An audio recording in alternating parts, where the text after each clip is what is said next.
Loan. আমার মনে হয় তোমরা এই চিত্রটা দেখে অনেকেই ইমাজিন করতে পারো যে there is a space with green grass and it looks almost uniform size, shape, color. So the definition could come from that view that a lawn can be defined as a piece of land thickly covered with uniformly green soft grass.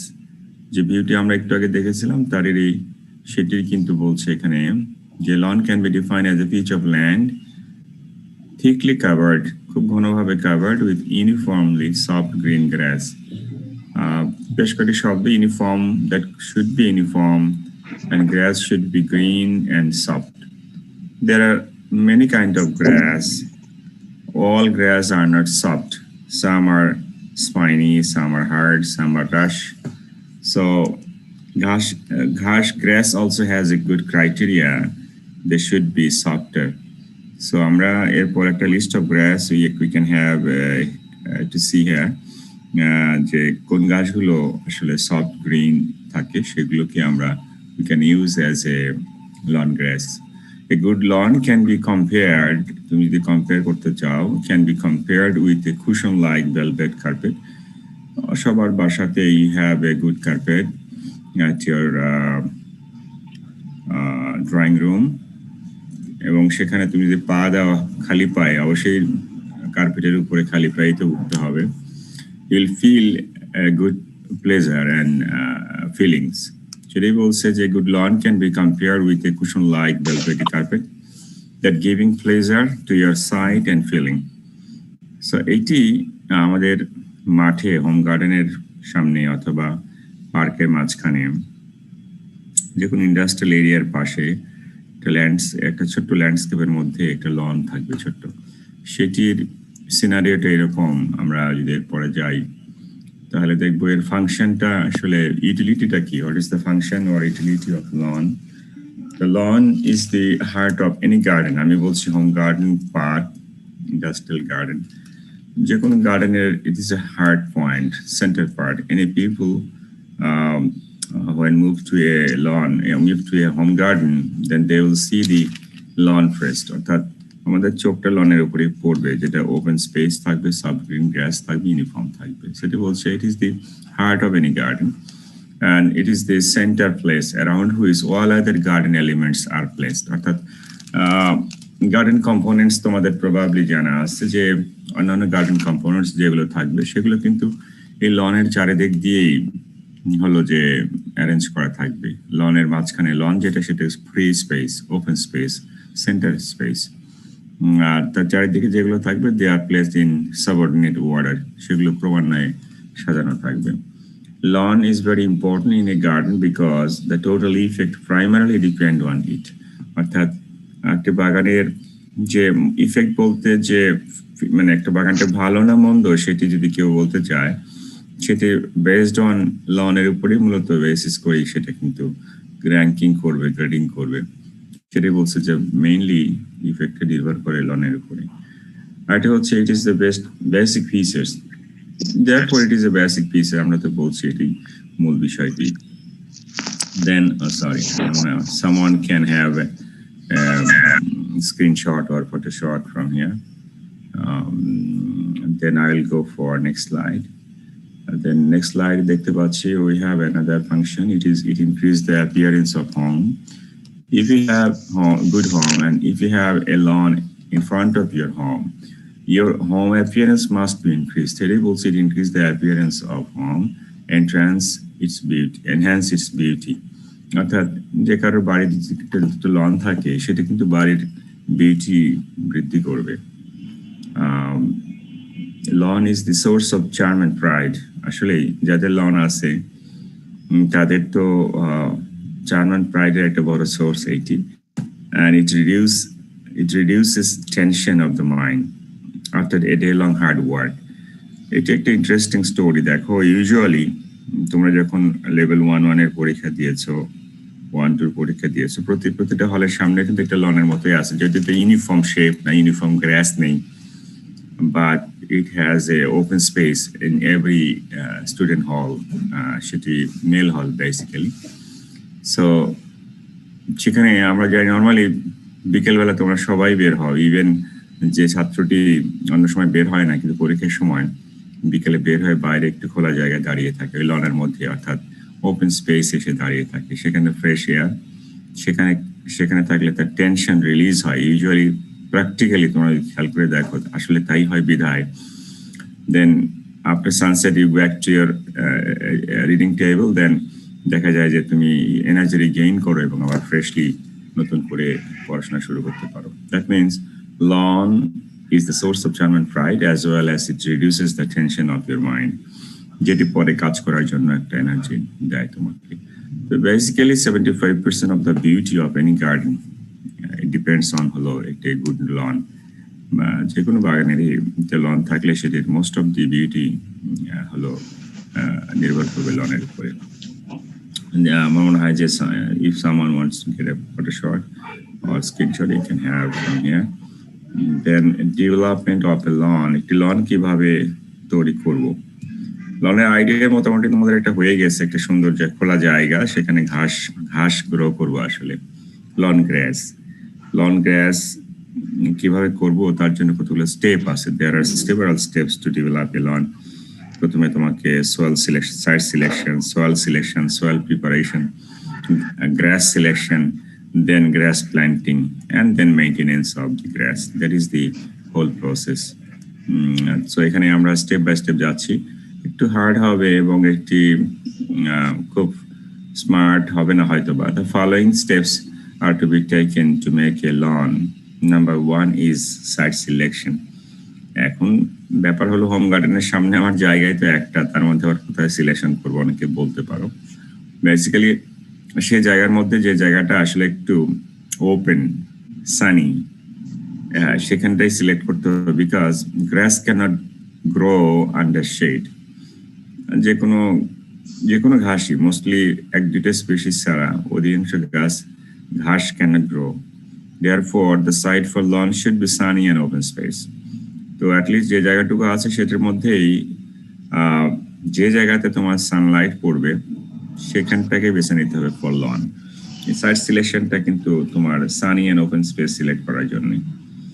The land should be high with gentle slope, another point. কারণ lawn যেখানে করবা সেটি যদি high না হয়, rain water or any kind of artificial water can stagnant over there. আর যেখানে water stagnant থাকবে ওখানে লন হবে না। লন কেন? একমাত্র রোপা এমন বড় বড় ধান ছাড়া সেখানে কিছু হবে না, কচুরিপানা ছাড়া। এখানে অবশ্যই মানে ওপেন হতে হবে এবং ওয়েল রেইন হাইল্যান্ড হতে হবে। জেন্টল স্লোপ বিকজ যাতে রেইন হলে ইমিডিয়েটলি পানিটা তোমার ওখানে স্টে না করে চলে যেতে পারে, এই জন্য স্লাইটলি স্লোপি ল্যান্ড হতে হবে। না থাকলে সেটি স্লোপি করে নিতে হবে, সেটি আমরা প্রিপারেশনে দেখবো আর একটু পরে। সাইট সিলেকশনের পরে আমরা soil selection, this is another point. যে আমার যে সয়েলটা আছে সেই সয়েলটার বাইরে তো নিতে পারবো না, বাট সেখানে একটু আইডিয়া হলো যে সয়েলটা হতে হবে loamy, best for good lawn, but এবং সেই সয়েলটা এনাফ ময়েশ্চার থাকবে। এখন বাসার আমার হোম গার্ডেনের সামনে যে সয়েলটা আছে হয়তো এরকম না, কিন্তু সেটাকে অ্যামেন্ডমেন্ট করে নিয়ে স্যান্ডি লুমি বা গুড কন্ডিশন করে নিতে হবে, সেটা কিছু প্রেসক্রিপশনও আছে। তো loamy soil is the best for good lawn and the soil must retain enough moisture for grass. Basically ঘাস তো কন্টিনিউয়াসলি ময়েশ্চার নেবে। এখন রেইনি সিজনে বৃষ্টি হচ্ছে, বৃষ্টির পানিটাকে আমি স্ট্যাগনেন্ট করাচ্ছি না। That should B drained out immediately as soon as possible, rather stay a long time. এখানে বলছি ময়েশ্চার থাকতে হবে, এখানে ঘাস ফ্রেশ গ্রিন রাখতে গেলে অলওয়েজ ময়েশ্চার থাকবে। নট দ্যাট পানি থাকবে, পানি থাকলে গাছ থাকবে না, কিন্তু ময়েশ্চার মিনস দ্যাট সেখানে আপটেক করার মতো ময়েশ্চার থাকতে হবে, যেটা পানি সে খেতে পারবে, সেটি গাছ নিতে পারবে। পিএইচ রেঞ্জের কিছু ক্রিটিক্যাল বিষয় আছে, যেটা pH range should be 5.5 to 6. That means the land pH should be slightly acidic level. So the values here, it looks acidic, 5.5 to 6. If the pH is very low, যদি খুব বেশি কম থাকে, in that case that is means that severe acidic soil হয়, that case কিন্তু ঘাস হবে না, ঘাস মারা যাবে। Therefore সেখানে you have to add limestone বাজারে কিনতে পাওয়া যায়। লাইমস্টোন পার স্কোয়ার মিটার হিসাবে half KG per square metre জায়গার জন্য হাফ কেজি লাইমস্টোন কিনে, অর্থাৎ তোমার যতটুকু জায়গা তোমার হবে বর্গ মিটারেই, তো যে কোনো জায়গা তো বর্গ মিটারেই মাপে, দৈর্ঘ্য প্রস্থ মেপে কত স্কোয়ার মিটার হলো সেই স্কোয়ার মিটার অনুযায়ী হাফ স্কোয়ার মিটার 2 স্কোয়ার মিটারের জন্য হাফ কিলোগ্রাম লাইমস্টোন।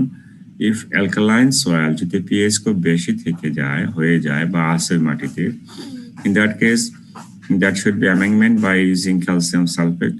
এখানে similarly per meter square dose half KG calcium sulphate তোমার অ্যাপ্লাই করলে সয়েলটা অ্যামেন্ডমেন্ট হয়ে যাবে, সেটি ওই 5.5 থেকে 6 মধ্যে চলে আসবে পিএইচ।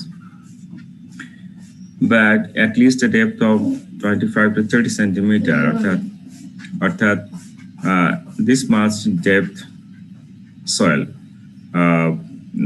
আমাদের ফিল্ড সয়েল গুলো মূলত 15 থেকে 18 সেন্টিমিটার ডেপথে আছে, যেগুলো আমরা serial crops, rice, wheat, maids করি যেখানে সেখানে, তার চেয়ে কিন্তু একটু বেশি ডেপথের সয়েল লাগবে একটু ভালো লাল পেতে গেলে। এটি হলো সয়েল ক্রাইটেরিয়া এবং এর depth of soil.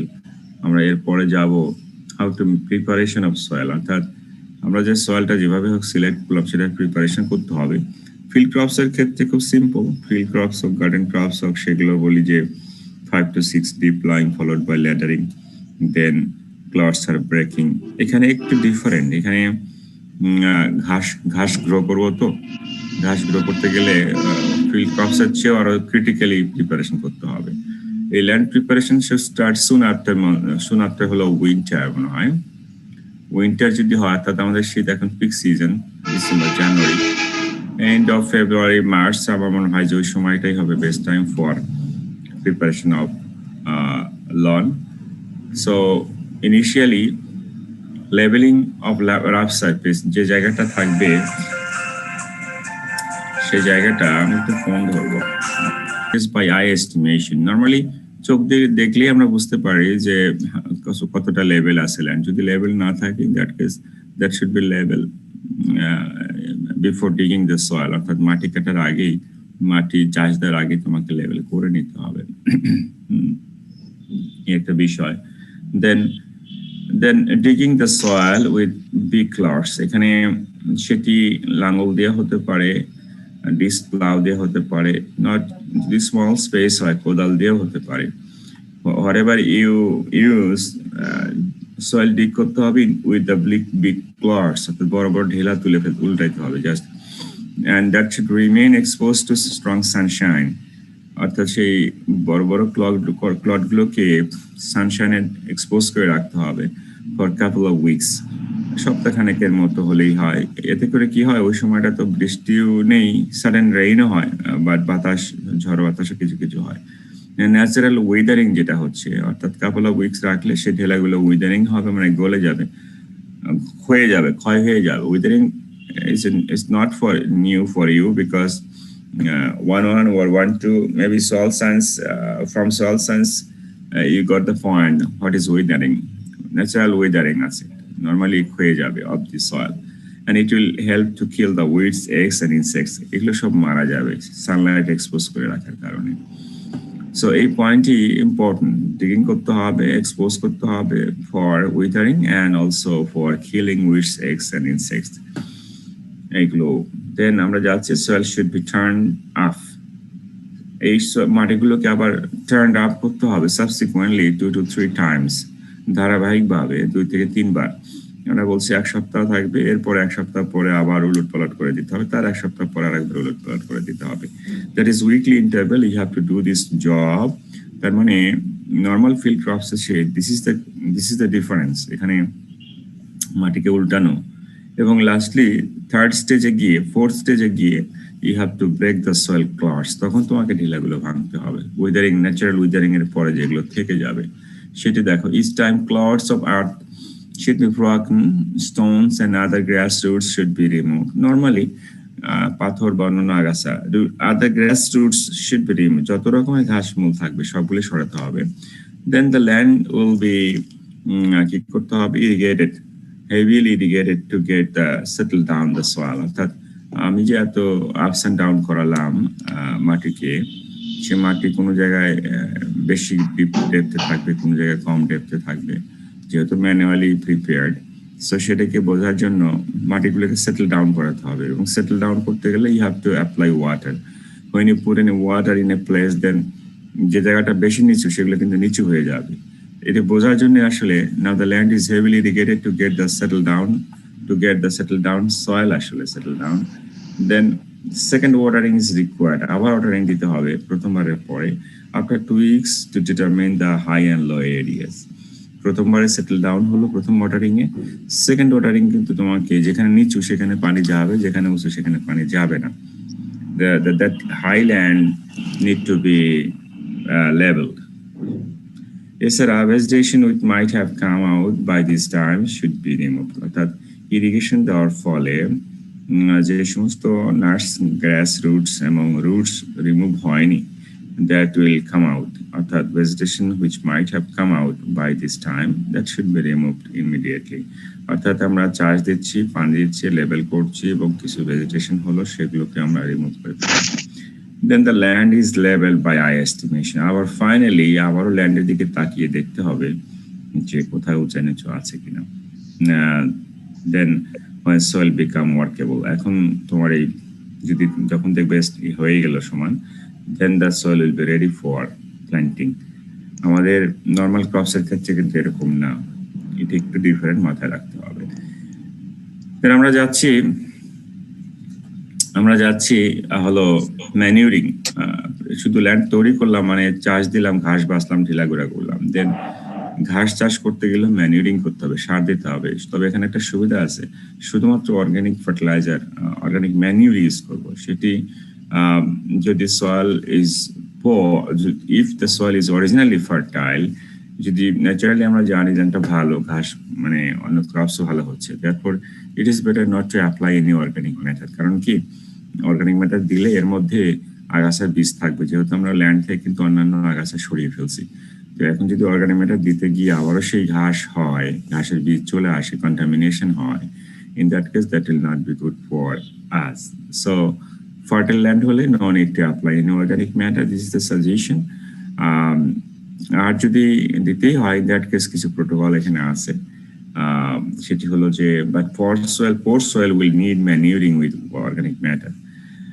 Seed compost মানে কম্পোস্ট গুলো শুকানোর পরে চালনি দ্বারা চেলে নিতে নেওয়া হয়েছে, সেটাকে বলছে সিড কম্পোস্ট, মানে সিভিং করা, চালনি দেওয়া, চালা।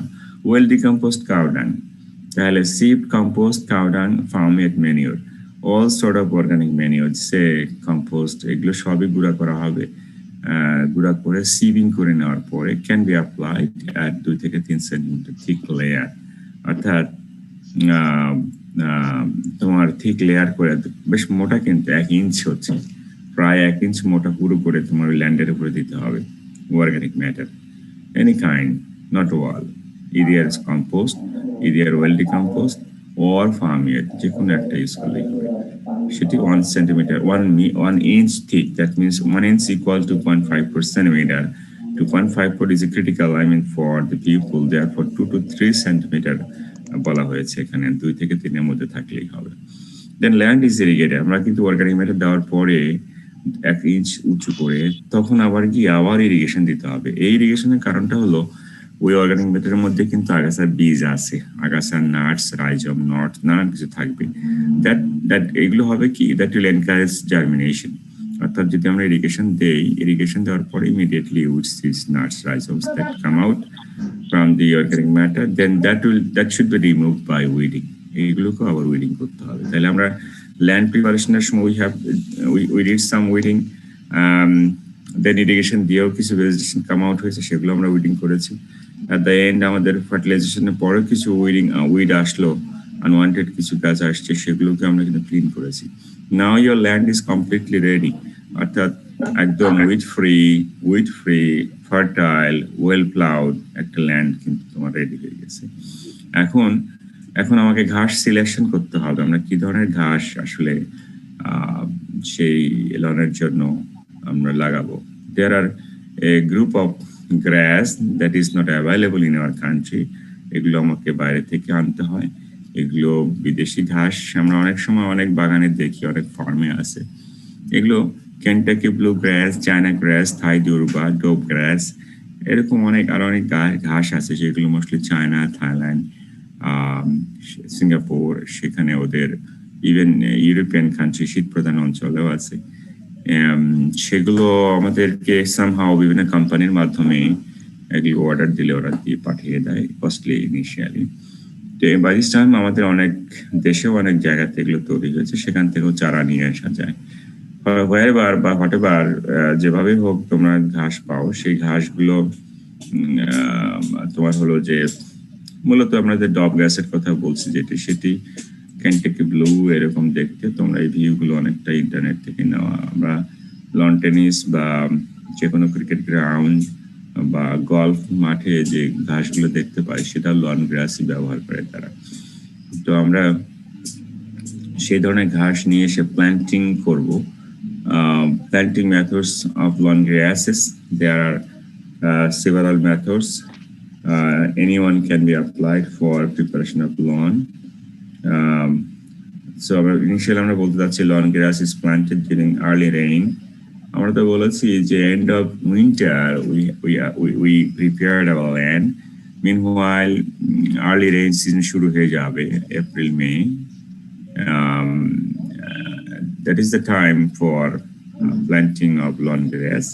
Following any of the method, here we have a 4 method: seed sowing, dibbling, turf plastering, and turfing.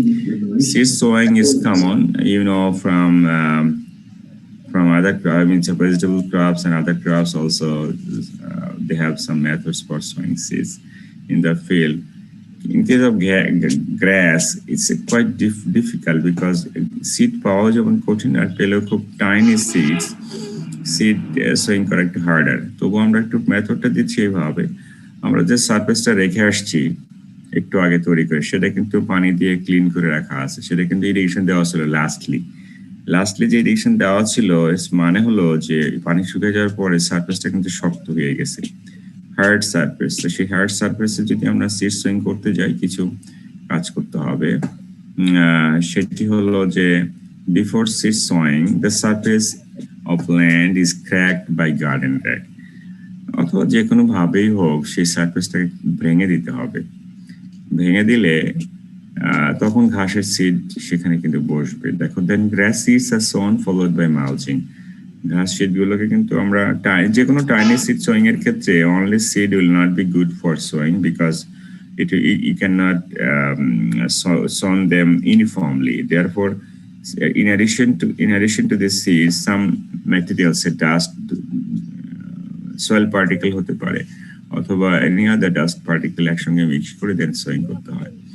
Then sowing করার immediate after sowing of seeds, you have to apply some mulch material. Then that could be a straw mulch, very cheaper mulch with straw.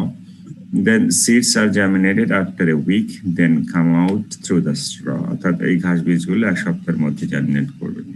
এটা একটা method simply, এবং এই straw গুলো that will disappear after a couple of month, কারণ এরপরে তো heavy rainy season শুরু হয়ে যাবে। রেইনি সিজনের সময় বৃষ্টি হলে ঘাসগুলো অটোমেটিক্যালি পচে গিয়ে মাটিতে অর্গানিক ম্যাটার অ্যাড করবে। এরপরে তোমার শুধু যে ঘাসটা লাগিয়েছিলে ঘাসের বীজ সেটা শুধু দেখা যাবে। So it's one of the methods. Then another method is dibbling. This is common for you because you know about dibbling. Dibbling is simply just like as a transplanting of rice. This method, dop grass is collected from any dop grass is planted.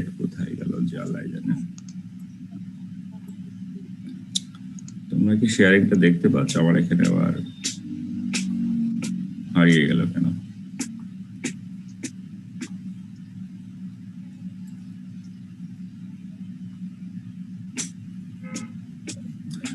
তোমরা কি আমার screen শেয়ারটা দেখতে পাচ্ছ? জি sir. কিন্তু আমার এখানে হারিয়ে গেল কেন? এখান থেকে নাথিং। আমি একটু স্টপ শেয়ার করে আবার আসছি।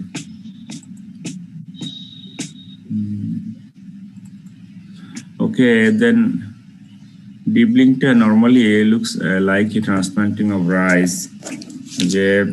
In this method, the grass is collected from a lawn. Lawn means neighboring lawn or other countries lawn. Anyway, যেখান থেকে তুমি নিয়ে আসো না কেন, সেগুলোর মধ্যে অফ টাইপ এবং আন্ডার সাইজ গ্রাসগুলোকে রিমুভ করতে হবে প্রথমে।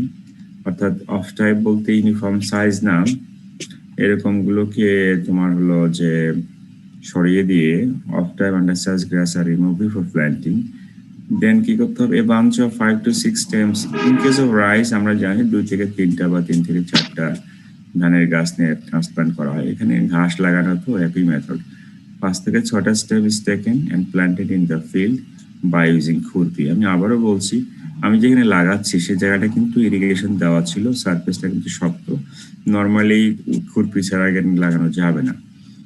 আর সেখানে ওই খুরপি দিয়ে রেনে দিয়ে তোমাকে একটা সার্টেন ডিস্টেন্স মেনটেন করতে হবে, 15-15, অর্থাৎ line to line 15 and plant to plant, অর্থাৎ ওই bunch to bunch 15 centimetre. Then the land is irrigated. লাগানোর পরে ইমিডিয়েটলি ইরিগেশন দিতে হবে। ইফ যদি দেখো এটা তো আর্লি রেনি সিজন, বৃষ্টি যদি হয় তাহলে ফাইন, না হলে অবশ্যই you have to irrigate your land if it is not expected, if rain is not expected soon after planting. It is dibbling very simple, এটি তোমরা জানো, সেটি এখানে বলা হলো। দেন number 3 method is plastering, turf plastering. This is very tricky. I mean, এখানে অনেকের idea আছে।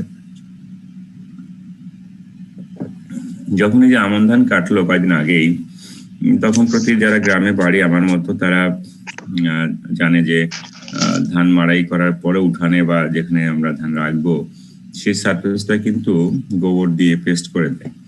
গোবর, শুধু গোবর পানিতে মিশিয়ে পেস্ট করে দিয়ে শুকিয়ে গেলে হার্ড একটা সারফেস হয়ে যায়, অর্থাৎ ডাস্ট পার্টিকেল গুলো সেটেল ডাউন হয়ে যায়। তার উপরে গিয়ে ধান হারভেস্ট করে, ধানগুলো খুব ঝকঝকে থাকে, সুন্দর থাকে। আমাদের অনেকের আইডিয়া আছে। Turf plastering exactly same. তুমি যে টপ গ্রাস কালেক্ট করেছো সামহাও, এটা খুব দামি এবং ইনিশিয়ালি খুব কম পরিমাণেই পাওয়া যায়। সো সেটিকে ওই ঘাসগুলোকে চপিং করে then it will mix with water and garden soil. মাটি পানি দিয়ে পেস্ট বানিয়ে তার মধ্যে ঘাসের টুকরোগুলো চপড গ্রাস দিলে সেগুলো পেস্টের সাথে মিশিয়ে তোমার ওই যে সারফেসটা আমরা তৈরি করেছিলাম লাস্টলি যেটা ছিল ল্যান্ডটা, তার উপরে ছড়িয়ে দিতে হবে ইভেনলি। সেটি বলা আছে, a paste is prepared by mixing garden soil, fresh cow dung and water. This is the prescription. Okay, একটা মিডিয়া হয়ে গেল, পেস্ট হয়ে গেল। এই পেস্টের মধ্যে chop glass, chopped fresh roots and stems, অর্থাৎ ঘাসের যেটা পেয়েছো সেই ঘাসটাকে চপ করে ফেলো একটা চপার বোর্ডের উপর নিয়ে। দেন এর সাথে কি থাকবে, এর সাথে নোট থাকবে, ইন্টারনোট থাকবে, নাট, তারপরে রাইজম থাকবে। এই সবগুলোকে আমরা ইমিডিয়েটলি সেগুলোকে are mixed with the paste and spread evenly on the surface of land. ওই ল্যান্ড, যে ল্যান্ড আমরা রেখে আসছিলাম লাস্ট ইরিগেশন দিয়ে, সেই শক্ত সারফেসের উপরে আমরা পেস্ট করে দেবো, কোনো সমস্যা নেই। Then the paste is covered by spreading 2 centimeter dry soil. Right, this is the point. Or that the paste softer থাকবে, সেইটির উপর দিয়ে আবার 2 centimetre sand, even sandy like কিছু ড্রাই সয়েল, শুকনো মাটি 2 সেন্টিমিটার, না হলে হালকা জাস্ট ওটার উপর দিয়ে তোমাকে দিয়ে দিতে হবে dry soil. At the end এদিকে ওয়াটারিং করতে হবে। আলটিমেটলি ওয়াটারিংটা ইমিডিয়েট না, বলছে ওয়াটারিংটা একটু পরে বলা আছে ওয়াটারিং, বাট কখন বলা আছে তা বলা নেই। বলা আছে ওয়াটার্ড অ্যাট রেগুলার ইন্টারভ্যাল, হয়তো ওই সময় না, বাট এক সপ্তাহ পর যখন সয়েল সারফেসটা হার্ড হবে, কিছু নাট গ্রো হবে, তখন এটাকে গিয়ে তোমার ওয়াটারিং করতে হবে রেগুলার ইন্টারভ্যালে আনটিল হলো যে একটা normal size normal growth. And next number artificial কিন্তু তোমার লন, এইটি quickest method in the sense যে এটি turf is a piece of earth of 5 centimeter thickness with grass thickly grown over it. একটি shape দেওয়া আছে, তার মধ্যে 5 সেন্টিমিটার থিক করে ঘাসও তৈরি করা রেডিমেড এগুলো থাকে। The pieces may be of small quarter or a roll of small white 30 centimeter or more, অর্থাৎ এখানে তোমার হলো যে 30 সেন্টিমিটার, আমাদের টেবিল স্কেলটি তো হলো 30 সেন্টিমিটার, এই টেবিল স্কেলের পরিমাণে ডায়ামিটার অর্থাৎ ওয়াইড থাকে এবং এগুলোতে রোলিং করা থাকে, ঘাস গ্রো করা একদম রেডিমেড পাওয়া যায় বিদেশে। সেগুলো অনেকে পারচেজ করে নিয়ে এসে যে পরিমাণ জায়গায় দরকার সেখানে তোমার হলো কানেক্ট করে দিয়ে সেখানে সেটিকে লন হিসেবে ব্যবহার করে। সেটা কিভাবে কানেক্ট করে, this should be laid closely, সেগুলোকে খুব কাছাকাছি লেড করতে পারতে হবে to each other, like bricks in a wall, অর্থাৎ একটি ওয়ালে যে ব্রিক্স একটার পর একটা সুন্দর করে কানেক্ট করে, এখানে সেই লনগুলোকে পিচ করা থাকে, সেগুলোকে নিয়ে এসে তোমার একটার সাথে একটা এভাবে কানেক্ট করতে হবে এবং প্রতিটা মাঝখানে একটু জয়েন্ট গুলোকে স্যান্ডি সয়েল দিয়ে ফিল করতে হবে। সেটি বলা আছে along the joint Sandy soil is field as a packing, অর্থাৎ সেই কানেক্টিভিটি গুলোকে তোমার সয়েল দিয়ে দিতে হবে। তো আমার মনে হয় যে দিস ইজ দি টার্ফিং। আমরা 3টা মেথড 4টা মেথডের মধ্যে ইউজুয়ালি 2 এবং 3 ইজ ইউজ, 2 নম্বর এবং 3 নম্বর ইজ ইউজফুল। আমরা বলছি সিড সোয়িংটা নর্মালি সিড পাওয়া কঠিন, বা dibbling is commonly practice, turfing is commonly practice. Turf plastering নাম্বারটা ভুল আছে, এখানে 4 হবে। টার্ফিংটা আমাদের আরো কস্টলি, এটা রেডিমেড কিনে নিয়ে আসতে হবে, আর কি কিনে এনে লাগাতে হবে টার্ফিং।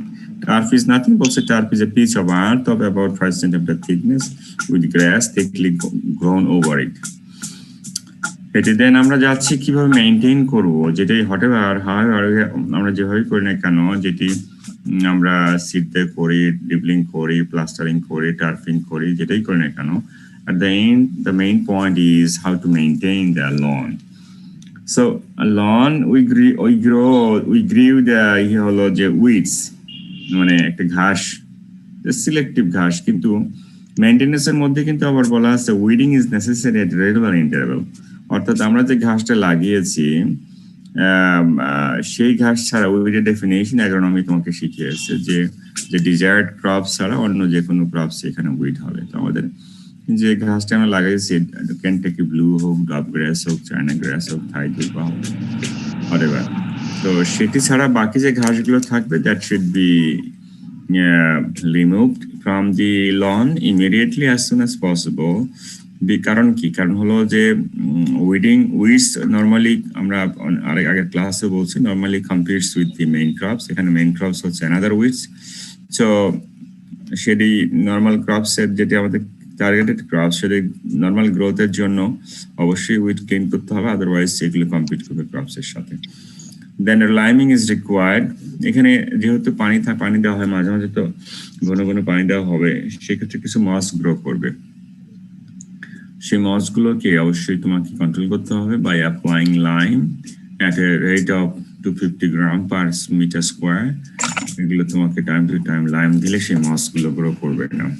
দেন মেইন পয়েন্ট হচ্ছে রোলিং, মোয়িং অ্যান্ড সুইপিং। যেহেতু লন এবং যেখানে আমরা ডিবলিং করেছি 15 সেন্টিমিটার পর পর, তোমার মাথায় রেখো, তো সেগুলোকে অথবা যদি আমরা টার্ফ প্লাস্টারিং করি সেটাও কিন্তু ইউনিফর্মলি আমরা দিয়েছি, বাট ইউনিফর্মলি হবে না, মাঝে মাঝে ফাঁকা হবে, আমার মাথার চুলের মতো আর কি, খানিকটা নাই খানিকটা আছে এরকম। তো সেদিকে কাভার দেওয়ার জন্য, ফুল কাভারেজের জন্য অবশ্যই তোমাকে রোলিং করতে হবে। রোলিং কনসেপ্টটা আমি একটু ক্লিয়ার করে তোমাকে অন্য ক্রপসের সাথে লিঙ্ক করে দিয়ে, if you live in the village, the people in the village are growing wheat at this moment. They're sowing হলো wheat. তো এই wheat গুলো যখন 5-7 সেন্টিমিটার বা 10 সেন্টিমিটার, ইভেন 15 সেন্টিমিটার বড় হয়, সেগুলো কিন্তু হুইট গুলো কিন্তু একটা সিঙ্গেল সিড থেকে একটা সিঙ্গেল গাছ হয় প্রথমে, তো সেখানেও কিন্তু রোলিং করে। সেখানে রোলিং করে হলো মোটা মোটা কলা গাছ সেই হুইটের উপর দিয়ে গড়াগড়ি করায়, অথবা দড়ি অথবা মই দিয়ে, ল্যাডারের উপরে কাউকে বসিয়ে দিয়ে 2 পাশ থেকে টেনে সেই সিঙ্গেল গাছগুলোকে, হুইট প্ল্যান্ট গুলোকে কিন্তু ভেঙে দেয়। এটা তোমরা কি আমার সাথে একমত কিনা? একজন যদি রেসপন্স করতাম খুব গ্ল্যাড হতাম। এটা কিন্তু practically this is the important for wheat, যে এখানে রোলিং করে দিলে একটা হুইট গাছ ভেঙে গিয়ে 4 থেকে 5টা 6টা গাছ তৈরি হবে, তাই তো? তাহলে একটা হুইট থেকে 5-7টা হলো গাছ হবে, সেখানে 5-7টা হলো গমের যে পাওয়া যাবে। তো এখানে আমাদের লনের ক্ষেত্রে তাই, যেহেতু 15 সেন্টিমিটার আওয়াজ ছিল, সেগুলোকে যদি রোলিং করি time to time, then the single গ্রাসগুলো ভেঙে যাবে, নিচ থেকে আরো অনেকগুলো ঘাস হবে।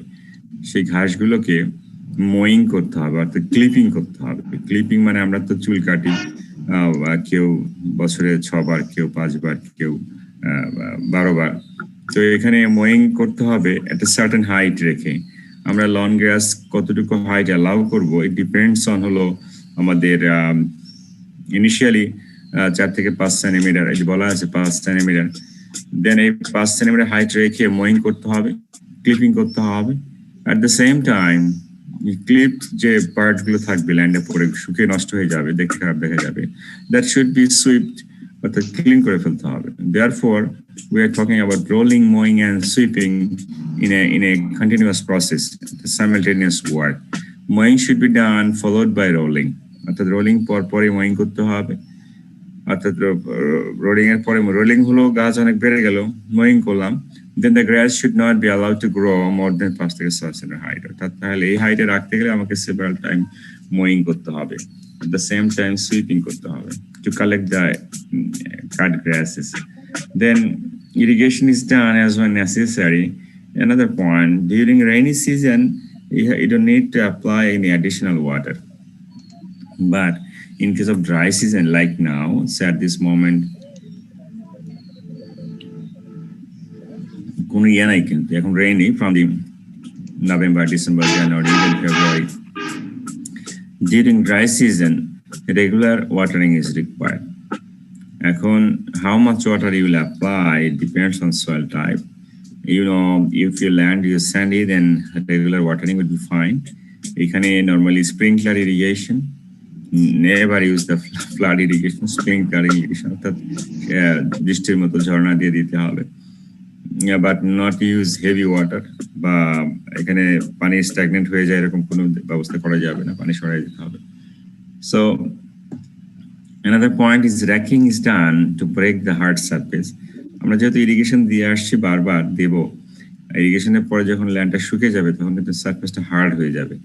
when surface will hard, then grass will be poorer growth, কারণ হলো a root zone will lacking of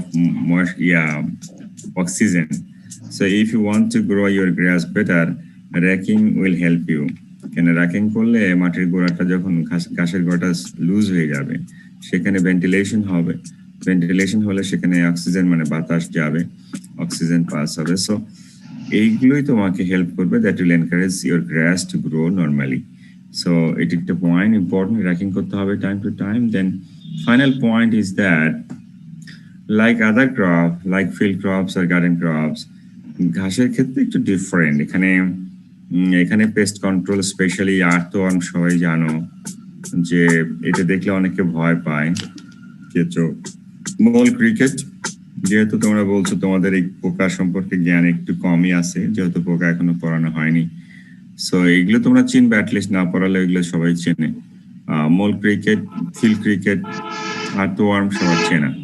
mole cricket basically, তুমি তো হলে গত শীতে ছিলা প্রবাবলি, যেহেতু মার্চে ছুটি হয়েছে, তখন সন্ধ্যার সময় যারা গ্রাউন্ড ফ্লোরে থাকে, একটা পোকা আছে উড়ে গিয়ে বসে টেবিলে, ইভেন তোমার মাথায় বসে, পেট নরম, এটি মোল ক্রিকেট।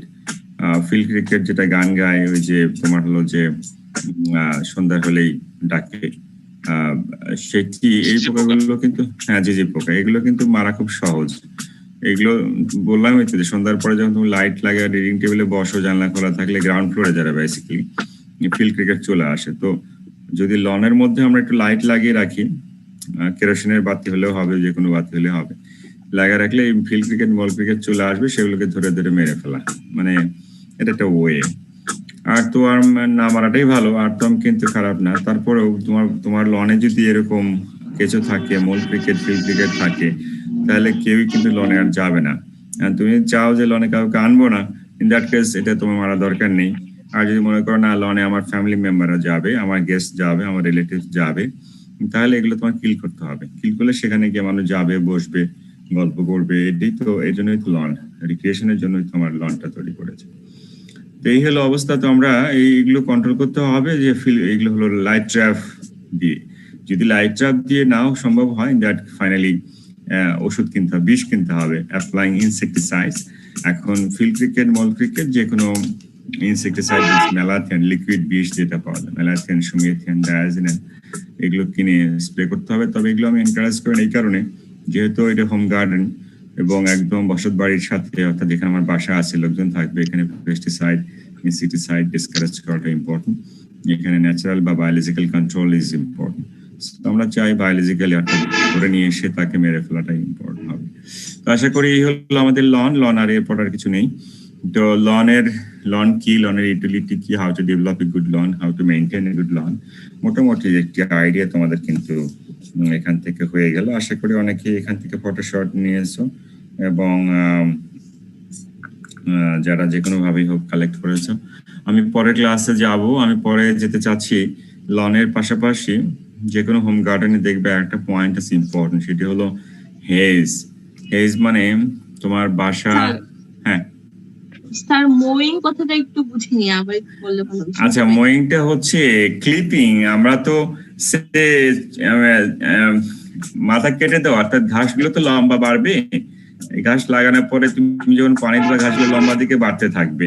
তোমরা কি মোয়িংটা কি, তোমার বাসা কোথায়? ময়মনসিংহ হলে তো অসুবিধার কথা ছিল না। আমি যেটা বলতেছিলাম কি, হুইট ফিল্ডে দেখছো কিনা, গম খেতে মোয়িং করে হলো যে মোটা মোটা কলা গাছগুলো যখন বড় হয়, মোটামুটি 5-7 সেন্টিমিটার 10 সেন্টিমিটার, তার উপর ওই কলা গাছ দিয়ে ডলা দিলে গাছগুলো কোমর ভেঙে যায়। ভেঙে গেলে একটা গাছ থেকে 5-7টা গাছ সাকার বের হয়। তো আমরা তো ঘাস লাগিয়েছি, তো ঘাসগুলো সিমিলারলি যদি না, আমি কি রোলিং এর কথা বলতেছি, মানে মোয়িংটা কিছু না, মোয়িংটা সিম্পলি কাটা, ছাঁটাই করা। তোমার হলো স্যার এমনি তো আবিধানিক অর্থ তো ছেদন। হ্যাঁ, ছেদন, ছিঁড়ে ফেলা। ঠিকই আছে। আমরা মোয়িংকে যদি ক্লিপিং বলতাম আরো ভালো হতো মনে হয়। রোলিং, ক্লিপিং, হ্যাঁ, সুইপিং। ক্লিপিং বলতে পারো, সমস্যা নেই। মানে কেটে দেওয়া আর কি, মাথাটা কাটা এট এ সার্টেন হাইট, সে 5 থেকে 6 সেন্টিমিটার আমরা বলছি। তুমি চাইলে 4 সেন্টিমিটার, তুমি চাইলে 10 সেন্টিমিটার। তবে 10 খুব ব্যাড, বিকজ ভেরি হাইট থাকলে ওইখানে ফেলতে গিয়ে অনেকে পড়ে যাবে। বয়স্ক মহিলারা যখন লনে যাবে না, 10 সেন্টিমিটার ঠিক যদি হয়, ওরা পা ফেলে পড়ে যাবে, উঠতে পারবে না পরে। এই জন্য 5 থেকে 6 সেন্টিমিটার বা ম্যাক্সিমাম 10, এর বেশি যাওয়া যাবে না। লনের ঘাসকে এর মধ্যে রাখতে হবে হাইটে। ব্যাপারটা বুঝছো কিনা যে বলছিলাম? বুঝতে পেরেছি। ওকে, আসলে ক্লিপিং করা, গাছটাকে একটা সার্টেন হাইটে ইউনিফর্মলি কেটে দেওয়া। আমার সেকেন্ড ক্লাস যেটাতে ছিলাম যাবো, সেটি হলো আমার লনের সাথে লিঙ্কড ওই গার্ডেনেরই আমরা কিছু ফেন্সিং করা থাকে, বেড়া দিতে হয়।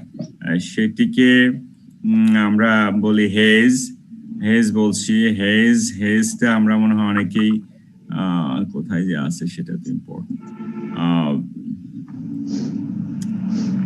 তো ল্যান্ডস্কেপে যাচ্ছে, ওয়েট এন্ড সি, আমি বের করে নিয়ে আসছি। হেজ কোথায় আছে দেখি। দিয়ে একটা সার্টেন রুল আছে কিভাবে তৈরি করা হবে সেটি, সেই রুলগুলো আজকে দেখাবো। সেইগুলো দিয়ে আমরা হেজ তৈরি করবো। হেজের বিভিন্ন শেপ আছে, সেই শেপও দেব। কোন শেপের হেজ চাচ্ছি কিন্তু আমি পাচ্ছি তো না, কোথায় যেন আছে সেটি। ওকে, দেন জন প্লাস কোথায় আছে, যন্ত্রণায় করে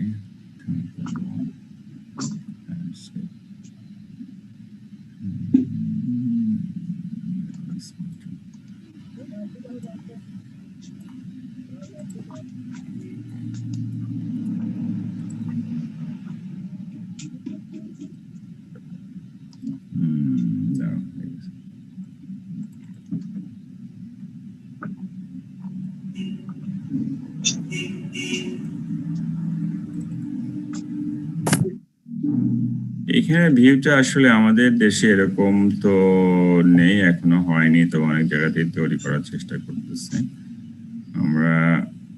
how to develop and maintenance of hedge simply আমরা যে ভিউটা দেখছি, এখানে একটা বেড়া আছে কিন্তু দেখো মাঝখানে ওয়াকওয়ের দুই পাশে যে শেপটা দেওয়া আছে সেটা হলো ওয়েভি শেপ। আমরা ক্লাসিফিকেশন অফ হেজের মধ্যে দেখতে পাবো যে তাহলে হেজটা কি, আমরা যদি ইন এ ওয়ার্ড জানতে চাই, হেজ বলা হচ্ছে যে ইজ এ লিভিং ফেন্স, একটি জীবন্ত বেড়া fence, two decorate a garden, একটি বাগানকে ডেকোরেট করব, ফ্রম, অথবা বাগানকে ডেকোরেটও না, শুধু যদি বলে to separate a garden, that would be fine. Separate a garden from public road, তার মানে আমরা বাড়ির পাশে তো রাস্তা থাকবেই, পাবলিক রোড থেকে আমার গার্ডেনকে সেপারেট করার জন্য, হোমকেও সেপারেট করার জন্য যে লিভিং ফেন্সটা দেব, যে লিভিং ডেকোরেট এটা করব, গাছ লাগাবো, সেটি hedge is the living fence to separate a garden from public road, which also acts as a barrier. True, কারণ এটি একটি বেড়া হিসেবে, ব্যারিয়ার, প্রতিবন্ধক হিসেবে কাজ করবে। এতে করে যে কেউ সহজে ঢুকতেও পারবে না, গরু ছাগল ঢুকতে পারবে না। বাট এটি তো আমরা অন্য কিছু তো দিতে পারতাম, তাহলে হেজ দিয়ে মানে লিভিং ফেন্স কেন? সো লিভিং ফেন্সের কিছু বিউটি আছে, সেই বিউটি আমরা তো জানবো কি বিউটি এখানে আছে। It separate the parking area, আমি তো বলছি বাসার জন্য কম্পোনেন্টস গুলো আছে, parking area from the main garden, lawn from the road and any other features of the private and public garden. অর্থাৎ যে কোনো সেপারেশন আর কি, অর্থাৎ লন এরিয়াটাকে আলাদা আলাদা রাখবো, পার্কিং এরিয়াটাকে আলাদা আলাদা রাখবো, রোডটার থেকে সেপারেট করবো, বাড়ি সবকিছু করবো লিভিং ফেন্স দিয়ে। সেই লিভিং ফেন্সটা আমরা যে কোনো আম কাঁঠাল লিচিতে করা যাবে না, লিভিং ফেন্সের জন্য কতগুলো অর্নামেন্ট, লিফি অর্নামেন্ট অথবা ফ্লাওয়ারিং অর্নামেন্ট, এটি কি ধরনের ফেন্স আমরা চাচ্ছি তার উপর নির্ভর করবে গাছের ক্রাইটেরিয়া, মানে গাছ সিলেক্ট করবো সেটি। ফাংশনটা কি আসলে হেজ দিয়ে কি হবে, আমরা কিছুটা বলে আসছি, সেপারেশনের কথা, এখানে সেপারেট করবে ডিফারেন্ট কম্পোনেন্টস, তার সাথে আরো অনেক কিছু আছে। Purpose of hedge or importance of hedge,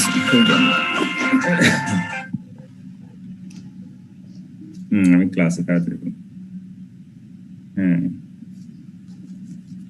hello.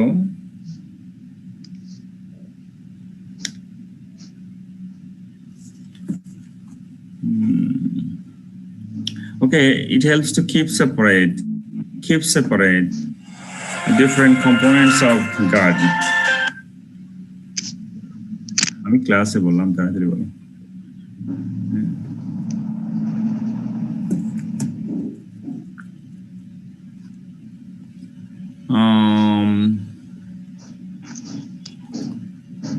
Okay, then next point হচ্ছে tall haze is very effective screen. না, আমি ক্লাসে তো ক্লাস শেষ করে ফিরবো, আপনি মনে হয় স্যার? হ্যাঁ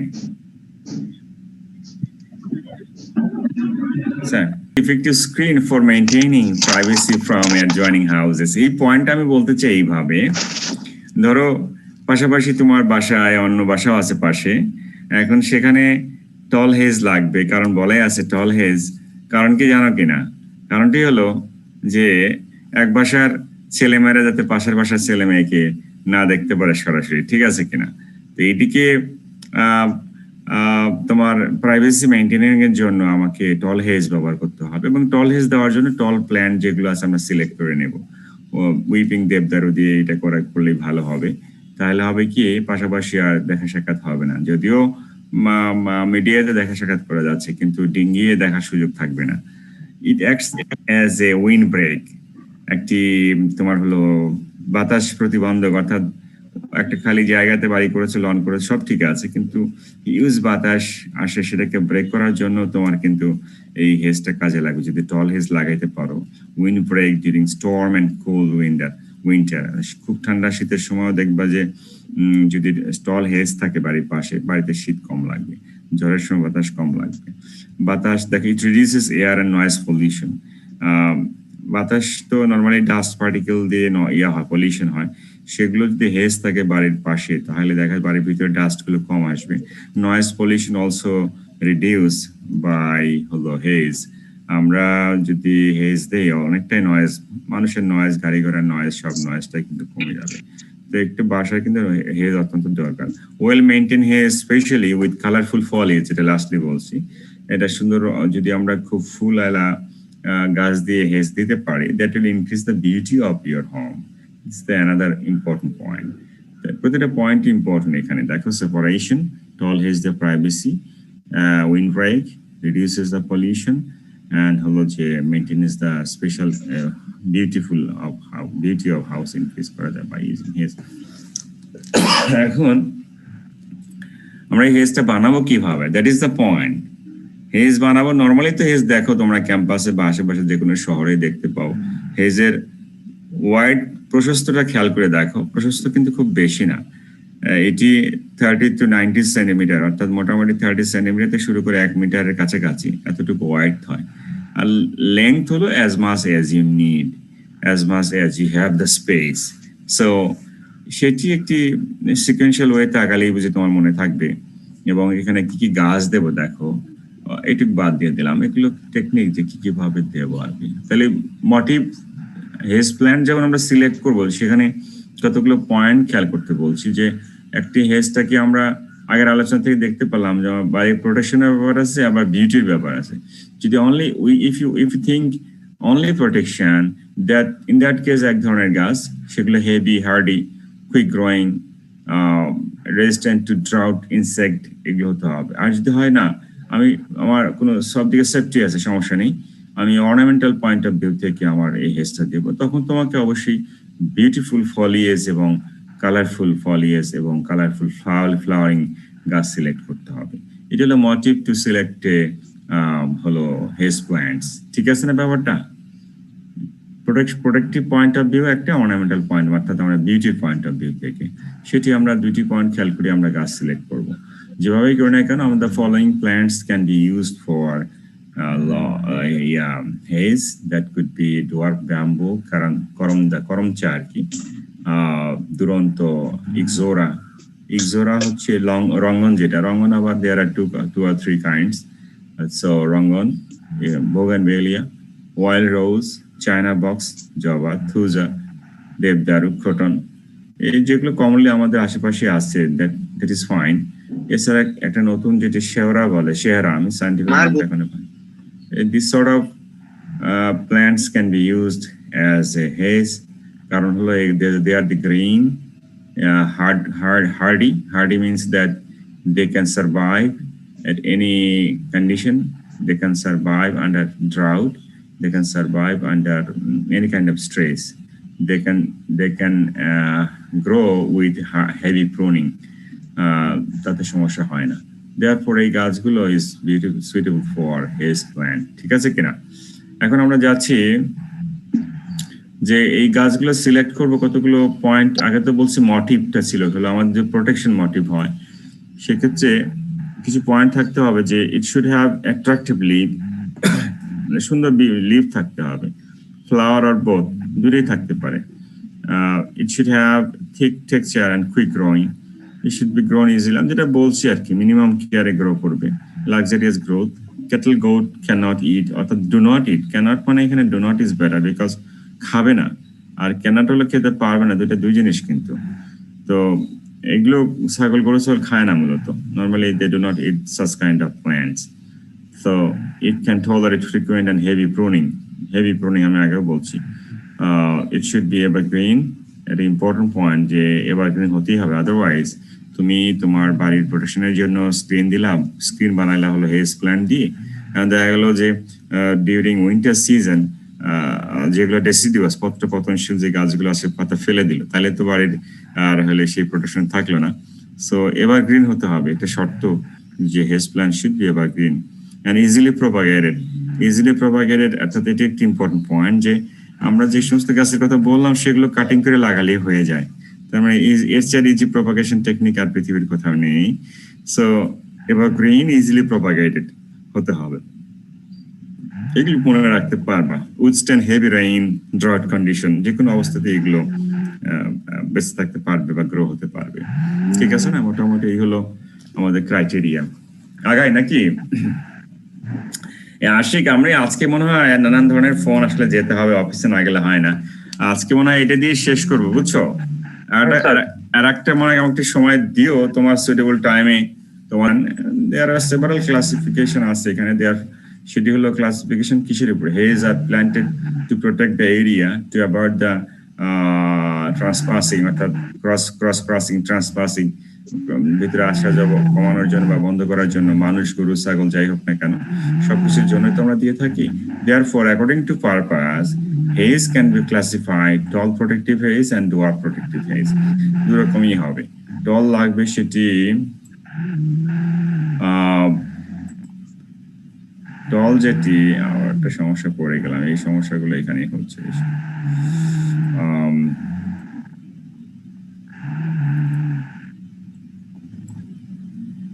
কে যেন ফোন দিয়ে ঘুমাচ্ছে বুঝছো, আমার তো মনে হয় ছিলাম ঘুম থেকে। হ্যাঁ না, আমরা ক্লাসিফিকেশন সরি আমি আসলে যে ঘুমের টোনটা সাথে সব ভুলে যাচ্ছে। আমরা আসলে ক্লাসিফিকেশনে দেখলাম যে আমরা যদি প্রোটেক্টিভ বা বিউটি সব দিক কনসিডার করি, therefore according to the purpose haze can be classified as follows. Number one, tall protective screen আমরা যদি protection চিন্তা করি, in that case haze height could be 1.1 to 3 meter. আমাদের ম্যান হাইটের উপরে রাখতে হবে। dense growth must have a thorn, কাটা থাকবে। সিলেক্টিভ গাছের মধ্যে, সিলেক্টেড প্ল্যান্টস এর মধ্যে কান্দা, bougainvillea, wild rose is fine because সবগুলো গাছের কিন্তু কাটা আছে এবং বোগানভেলিয়া বেশ বুশ মানে ক্রাউডি হয়ে যাবে, করন্দা অলসো কাটা ক্রাউডি হয়ে যাবে, এগুলো কিন্তু তোমার প্রোটেকশনের জন্য ফাইন এই গাছগুলো। দেন ডোয়ার প্রোটেক্টিভ মানে একটা হলো প্রোটেক্টিভ মেজারের জন্য ডোয়ার প্রোটেক্টিভ, একটা টল প্রোটেক্টিভ। ডোয়ার্ফের মধ্যে 1 মিটার হাইট 1 and below 1 এর মধ্যে ওকে প্রোটেক্টিভ উইথ থ্রন, এখানেও কাটা থাকবে। ইউফোরবিয়া এটা ফুল হয় কিন্তু গাছ, euphorbia can be use as a dwarf protective hedge plant. Then আমরা যাচ্ছি টল অর্নামেন্ট অ্যান্ড ডোয়ার। আমাদের প্রোটেক্টিভ অ্যান্ড অর্নামেন্ট দুইটাই ফাংশন, এর মধ্যে প্রোটেক্টিভের tall and dwarf and ornaments also has a tall and dwarf. And ornaments এর টলের ক্ষেত্রে height same আগের মতো 1 to 3 metre and that should have a foliage, flowers etc. থাকবে। এগুলো করতে গেলে অবশ্যই তোমাকে দুরন্ত দিতে পারো, ফলিয়েজ খুব সুন্দর, হিবিস্কাস দিতে পারো, জবা যেটা। এছাড়াও এটা টলের মধ্যে। আর ডোয়ার্ফের ক্ষেত্রে হাইট 1 মিটার এবং সেখানে কালারফুল ফলিয়েজ থাকবে, সেখানে একালাইফা থাকতে পারে। একালাইফা সবাই চেনো, আমার মনে হয় তো না, তোমাদের তো চেনার সুযোগ হয়নি, প্র্যাকটিক্যাল ক্লাস তার কারণেই হয়নি। Acalypha can be, lantana can be, এগুলো ল্যান্টানা খুব বিউটিফুল ফ্লাওয়ার হয়, ডোয়ার্ফ থাকে, পাতাও সুন্দর, এগুলো can be used for ornamentation. আমরা যাচ্ছি শেপ অফ হেজ, কি ধরনের শেপ আমরা বিগিনিং দেখা গেছে একটা হেজের শেপ দেখাইছিলাম, সেটি কিন্তু আমি একটা শব্দ বলেছিলাম ওয়েবি, ওয়েবির স্পেলিংটা ঠিক নাই বুঝি। ও দেখো এই শেপটা ডিপেন্ডস অন কিভাবে শেপটা দিয়েছি, সেটা হলো surface to the appearance of the hedge plant, appearance of the hedge যেটা তৈরি করে হেজের অ্যাপিয়ারেন্স, সেটি কাট সারফেস মানে কাট স্কোয়ার কাট হতে পারে, অর্থাৎ সারফেসটা স্কোয়ার কাট, রাউন্ড অর্থাৎ টপ হতে পারে রাউন্ড, ওয়েবি টপ হতে পারে, কলাম টপ হতে পারে। These are the category types, whatever you like you can make it, and এখানে depends on হলো যে তোমার প্রিভিলেজ, তুমি কোনটাকে চাচ্ছ। if you like square then the top surface should square cut, if you like round top that it will like this, if you like wavy shape that it will like this, and if you like column shape that it will like this. এবং প্রশ্ন হলো এগুলো কিন্তু একদিনে হবে না, it will take several months, several years to get such type of shape. আমরা beginning এখন শুরু করতে যাচ্ছি যে দেখো স্কোয়ার কাটটা কিরকম আমরা ছবিতে দেখাচ্ছি। Square cut would be like this, এখানে এটা হলো হোয়াইট চওড়া, আর লম্বা as much as you need, as much as you have the land, that is the long has the limit but wide has a limitation. This wide must be 3 centimeter to 90 centimeter.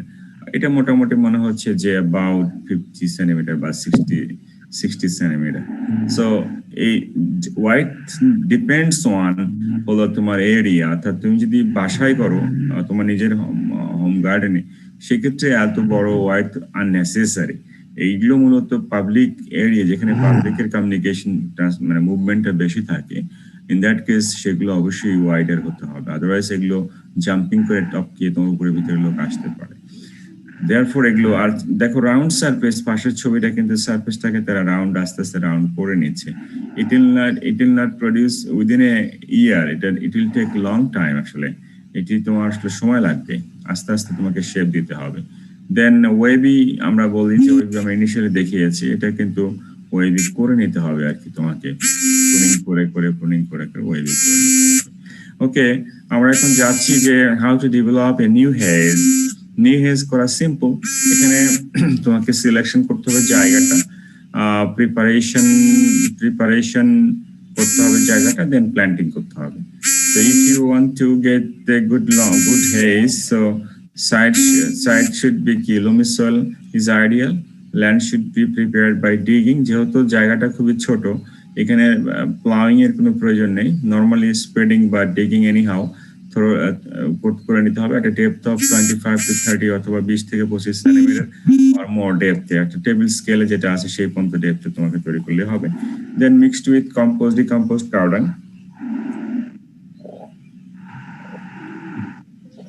অর্থাৎ এখানে organic matter. কিন্তু আমি দেখো loan এবং hedge সব জায়গাতেই organic matter is important, তোমার chemical fertiliser unnecessary. তো সেখানে আমরা mixed with well decomposed cow dung অথবা কম্পোস্ট দিয়ে মিক্সড করলাম ওই মাটিটার এরিয়া তোমাদের খেয়াল আছে, আমরা আগের ক্লাসে দেখিয়ে আসছি, খুব সিম্পল। এই যে জায়গাটা নেব আমরা, এই জায়গাটা কিন্তু বেসিক্যালি কতটুকু জায়গা নেব আমরা এখানেও বলছি যে the wide may be 30 to 90 centimetre depending on species, কোন জাতটা লাগাবো সেটি। Then bed should be prepared 2 to 3 weeks before planting the cuttings or seed, যাই না কেন আমরা যখন লাগাবো তার আগে 1-2 সপ্তাহ আগে সেই 30 সেন্টিমিটার ওয়াইড যে বেডটা আমাদের হোমের চারিদিকে বা লনের চারিদিকে সেটা করে নেব। এরপরে প্ল্যান্টিং করব কি সেটা নির্ভর করবে হলো আমার কি ম্যাটেরিয়ালটা অ্যাভেলেবল আছে। তার আগে জানতে হবে যে প্ল্যান্টিং টাইমটা কোনটা। আমরা যেহেতু কাটিং লাগাবো, in that case rainy season would be fine, that is June, July, August, September, even October could be okay. Planting of his plant is undertaken at the beginning of monsoon অথবা মাঝখানেও করতে পারে, কোনো সমস্যা নেই। কারণ যখন তুমি কাটিং লাগাবা ড্রাই সিজনে, যেমন এই সময়টাতে নিষেধ করা থাকে, মানে এখন কাটিং লাগালে কাটিং গুলো বাঁচানো খুব কঠিন হবে, তোমাকে কাটিং সার্ভাইভ করবে না এটার জন্য। Then planting haze is started by sowing seeds, বীজ দিয়ে করতে পারি, or by planting cuttings or by planting rooted cuttings। যে কোনো একটা ম্যাটেরিয়াল তুমি, বীজ হতে পারে, কাটিং হতে পারে, রুটেড কাটিং, যেগুলো কাটিং করে একজন রুট তৈরি করে রেখেছে, একদম রেডিমেড ম্যাটেরিয়াল তুমি নিয়ে এসে লাগাতে পারো। Generally in double row system is used, remember double row, অর্থাৎ ট্রিপল রো অনেকে দিচ্ছে যারা খুব দ্রুত ক্রাউডি যাচ্ছে, triple row can be, but double row is recommended. Double row এটি বোর্ড থাকলে আমি ছবি আঁকালে ভালো হতো।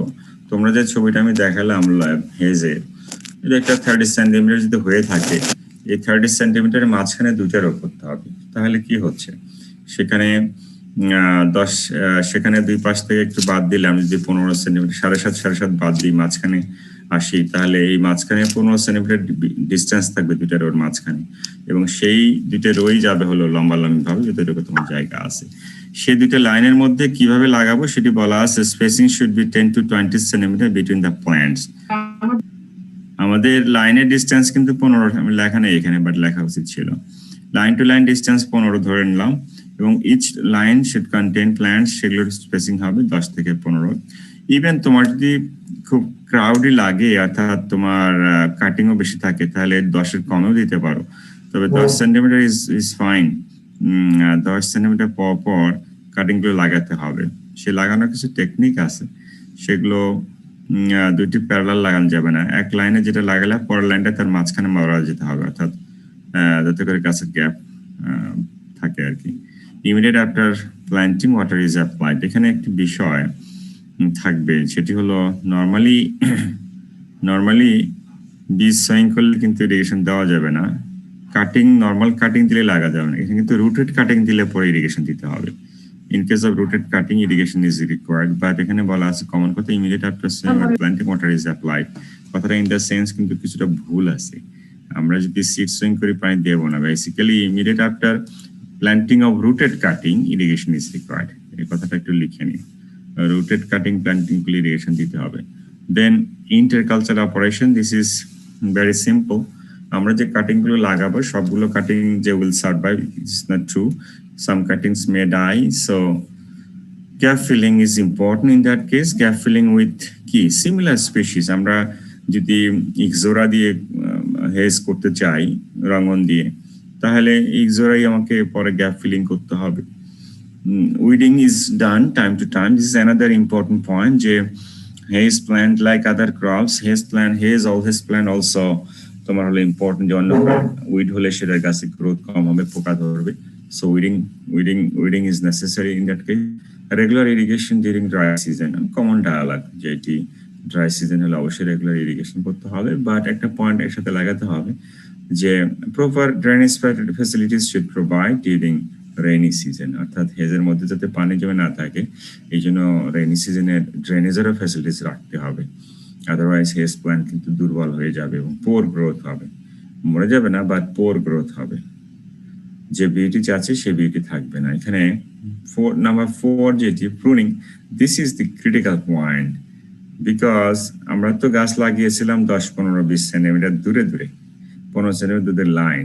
অ্যাট দ্য এন্ড দেখা যাচ্ছে হেজ গুলো কিন্তু খুবই ঘন হয়ে যাচ্ছে। কিভাবে ঘন হচ্ছে সেটা কিন্তু একটা চিন্তার বিষয়, মানে সেটি অবশ্যই প্রুনিং ছাড়া কখনোই সম্ভব নয়। when haze is about 15 থেকে 25 সেন্টিমিটার টল, অর্থাৎ মোটামুটি আমাদের টেবিল স্কেলের সমান হয় বা তার চেয়ে একটু নিচে থাকে, এই অবস্থাতে এই সময় করতে হবে it is prone two 10 centimetre, অর্থাৎ কেটে তাকে 10 সেন্টিমিটার ডাউন করে নিয়ে আসতে হবে উইথ হেজ শেয়ার দিয়ে এগুলোকে কেটে 10 সেন্টিমিটার রাখবো।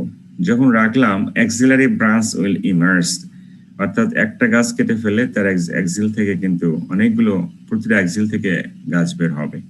যখন অর্থাৎ অ্যাপিকাল ডমিনেন্স, এখানে টপটা ভেঙে দিলে সাইড থেকে ডাল বের হবে, নর্মালি তো আমরা জানি। সেইটি যখন প্রথম কাটে দিলাম, সেকেন্ড প্রুনিং এর আগে দেখবা second clipping is done at height of 20 centimetre. আমার সেকেন্ড ক্লিপিংটা আসবে, প্রথমবার আমরা 10 রেখেছিলাম, আবার যখন 25-30 সেন্টিমিটার লম্বা হয়ে গেছে ওকে আবার 20 সেন্টিমিটার রাখছি, 20 সেন্টিমিটার রেখে মাথাটা কেটে দিয়েছি। সেকেন্ড কাট যখন দিলাম তখন আবারও কিন্তু সাইড থেকে ব্রাঞ্চ বের হবে। এরকম several pruning is required to have a good haze. Then frequency of pruning is depend on desired height and growth of plant. কিরকম হাইট তোমার দরকার এটা বাড়ির ওনার, হাউস ওনার উইল ডিসাইড, যে আমরা কি এটা কি প্রোটেকশনে নিয়ে যাব নাকি শুধু ডেকোরেটিভে রাখবো, নাকি আমার 1 মিটার হাইট হলে চলবে না 1.5 মিটার হাইট লাগবে। ইট ডিপেন্ডস অন হলো যে desire of the owner and also growth habit of the plant. এগুলো চিন্তা করে আমাকে সেভারাল টাইমস প্রুনিং করলে একসময় দেখবে খুব নাইস হেজ হয়ে যাবে। আমরা মেইনটেনেন্স আগের মতো আমাদের লনের মতো এরও মেইনটেনেন্স আছে, যে আমরা maintenance important, hedge should be kept neat and clean is the point. যেহেতু এটি এন্ট্রান্সের দিকে থাকবে তোমার হোমে বা হোম গার্ডেনের, সেটি অবশ্যই নিট অ্যান্ড ক্লিন। এই নিট অ্যান্ড ক্লিনসের মধ্যে উইডিং তো থাকবে, এক্সট্রা ডেব্রিজ যেগুলোতে সেগুলো সরাতে হবে। Organic matter should be applied once a year. এখানে রেইনি সিজন আগে অথবা পরে, মূলত পরে দেওয়া বেটার, অনেকে আগে দেয়। Before rainy season 5 KG well decomposed cow ডাং অথবা এনি কম্পোস্ট পার রানিং মিটার। এখানে মিটার পার রানিং মিটার, আমরা কিন্তু লনের ক্ষেত্রে মিটার স্কোয়ার ইউজ করেছিলাম, সেটি দৈর্ঘ্য প্রস্থ মেপে মিটার স্কোয়ার। আর এই ক্ষেত্রে যেহেতু ন্যারো স্পেস, ন্যারো জায়গা, less than 1 metre is wide, therefore running metre কত লম্বা সেই অনুপাতে তোমাকে ম্যানুয়ারিং করতে হবে, 4 KG per metre. Proper care should be taken against insects and disease. Our insects and disease will appear. That should be controlled by using biologically control is fine. If not possible, then chemical fertilizer, insecticide, অর্থাৎ insect killer অথবা fungus থেকে fungicide ব্যবহার করে তোমার এটা control করা যেতে পারে। Irrigation should be provided during dry month. আবারও সে একই কথা, ইরিগেশন অবশ্যই দিতে হবে ড্রাই মান্থে। এখানে তাহলে একটা clipping time to time clipping করতে হবে, অর্থাৎ প্রুনিং করতে হবে, এগুলো মাথায় রাখতে হবে। এই হলো মোটামুটি আমাদের হেজের প্রেসক্রিপশন। আমার মনে হয় যে হেজ তোমাদের অসুবিধা হওয়ার কথা না। একটা নতুন হেজ কিভাবে তৈরি করবা, এখন থেকে নিজ বাসায় অথবা রিলেটিভস এর বাসায় হেজ করে দিতে পারো। হেজের মানে কি বলে যে কনসালটেন্সি করতে পারো, কোনো সমস্যা নেই। তবে কিছুটা পড়ে তারপরে না হয় কনসালটেন্সি শুরু করে দিও আর কি। নাকি আশিক কি বলো, আজকে কি আরো আগাবো নেক্সট ক্লাস? আজকে মনে হয় তোমাদেরও মাথায় নিচ্ছে না, প্লাস ঘুমের চেষ্টা করি না যতটুকু আগায়, চেষ্টা করি। ল্যান্ডস্কেপ এটা হচ্ছে কি খুব ইন্টারেস্টিং একটা টপিক, এটা একটু সময় নিয়ে করতে পারলে ভালো হতো। এ নিয়ে আমার লাস্ট টপিক যেটা আছে আমার আন্ডারে যে কোর্সটি দেওয়া আছে, landscape horticulture, landscape horticulture and it's classification, theory, principle, landscape gardening, অনেক কথা বলা আছে। তো সেখানে আমরা ল্যান্ডস্কেপ হর্টিকালচারের মধ্যে ল্যান্ডস্কেপ কি and landscaping, what is landscape and what is landscape? Landscape, simply যদি আমরা বলি, a landscape is what we can see when we look across an area of land. কোনো দিকে যখন চোখ দেই তাকে যা দেখি আর কি ওপেন জায়গাতে, we can see when we look across an area of land, সেটি হচ্ছে ল্যান্ডস্কেপ। আমরা চলতে ফিরতে অনেক সময় বলি সুন্দর জায়গা দেখলে সুন্দর ল্যান্ডস্কেপ, ওকে, বাট সেই সুন্দর ল্যান্ডস্কেপ যেটি, সুন্দর যে শব্দটা আসছে সেটি landscaping, it refers to any activity, সেখানে কিছু অ্যাক্টিভিটি থাকতে হবে যেটি ওই ভিজিবল ফিচারগুলো বিউটি ইনক্রিজ করবে, সেটি বলছে landscaping is refers to any activity that modify the visible features of an area of land. আমরা পাশের ছবিটা দেখি, এগুলো হচ্ছে landscape. Landscape can be any place, সেটার মধ্যে কিছু কাজ করতে হবে, সেখানকার যে এরিয়াটাকে মডিফাই করতে হবে, that will increase the beauty, সেটি হচ্ছে ল্যান্ডস্কেপিং। আমরা আমাদের হোম গার্ডেন অথবা যে কোনো ওপেন স্পেসকে এভাবে আমরা কিন্তু বিউটি ইনক্রিজ করাতে পারি। রিমেম্বার এখানে কিন্তু পাশাপাশি কিছু লনও আছে, একটা ছবির পাশের লন দেখা যাচ্ছে, সে লনও থাকতে পারে। ল্যান্ডস্কেপিং এর মধ্যে লন থাকবে, অন্যান্য গার্ডেন থাকবে, রোজারি রকারি থাকবে, অর্থাৎ বিউটি ইনক্রিজ করা একটা এরিয়ার। সেটি করতে গেলে অনেক কম্পোনেন্টস লাগবে, এর কিছু রুলস আছে, কিছু প্রিন্সিপল আছে, সেগুলো আমরা দেখবো। আসলে ইম্পর্টেন্সটা কি এই ল্যান্ডস্কেপের?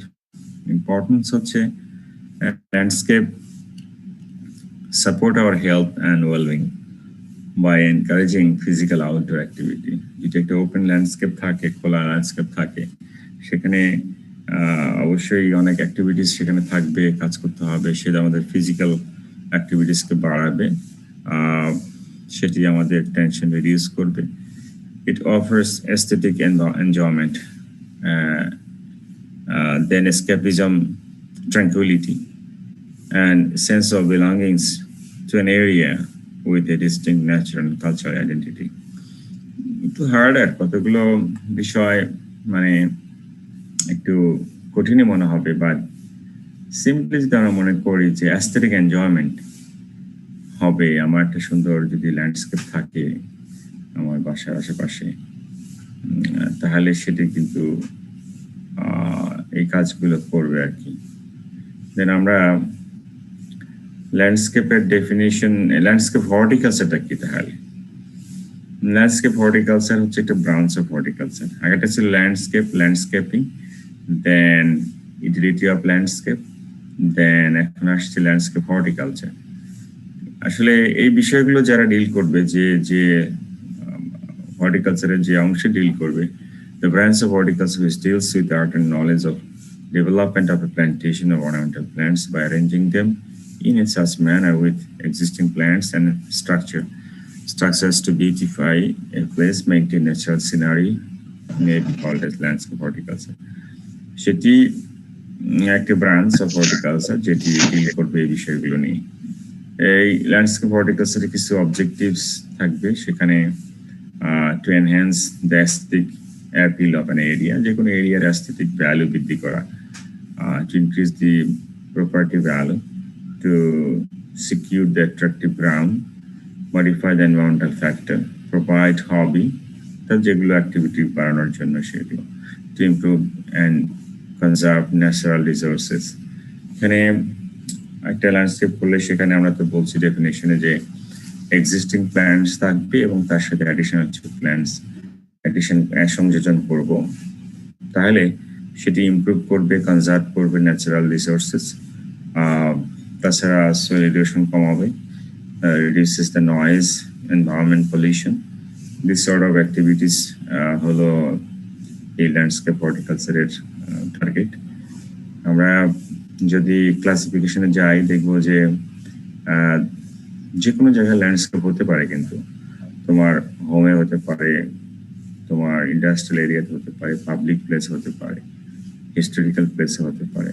Based on the location, landscape horticulture can be classify as home landscape, যেটি আমরা বাসত বাড়ির আশেপাশে যেটা করবো, community landscape, park landscape, public building landscape, industrial landscape, historical area landscape, highway landscape.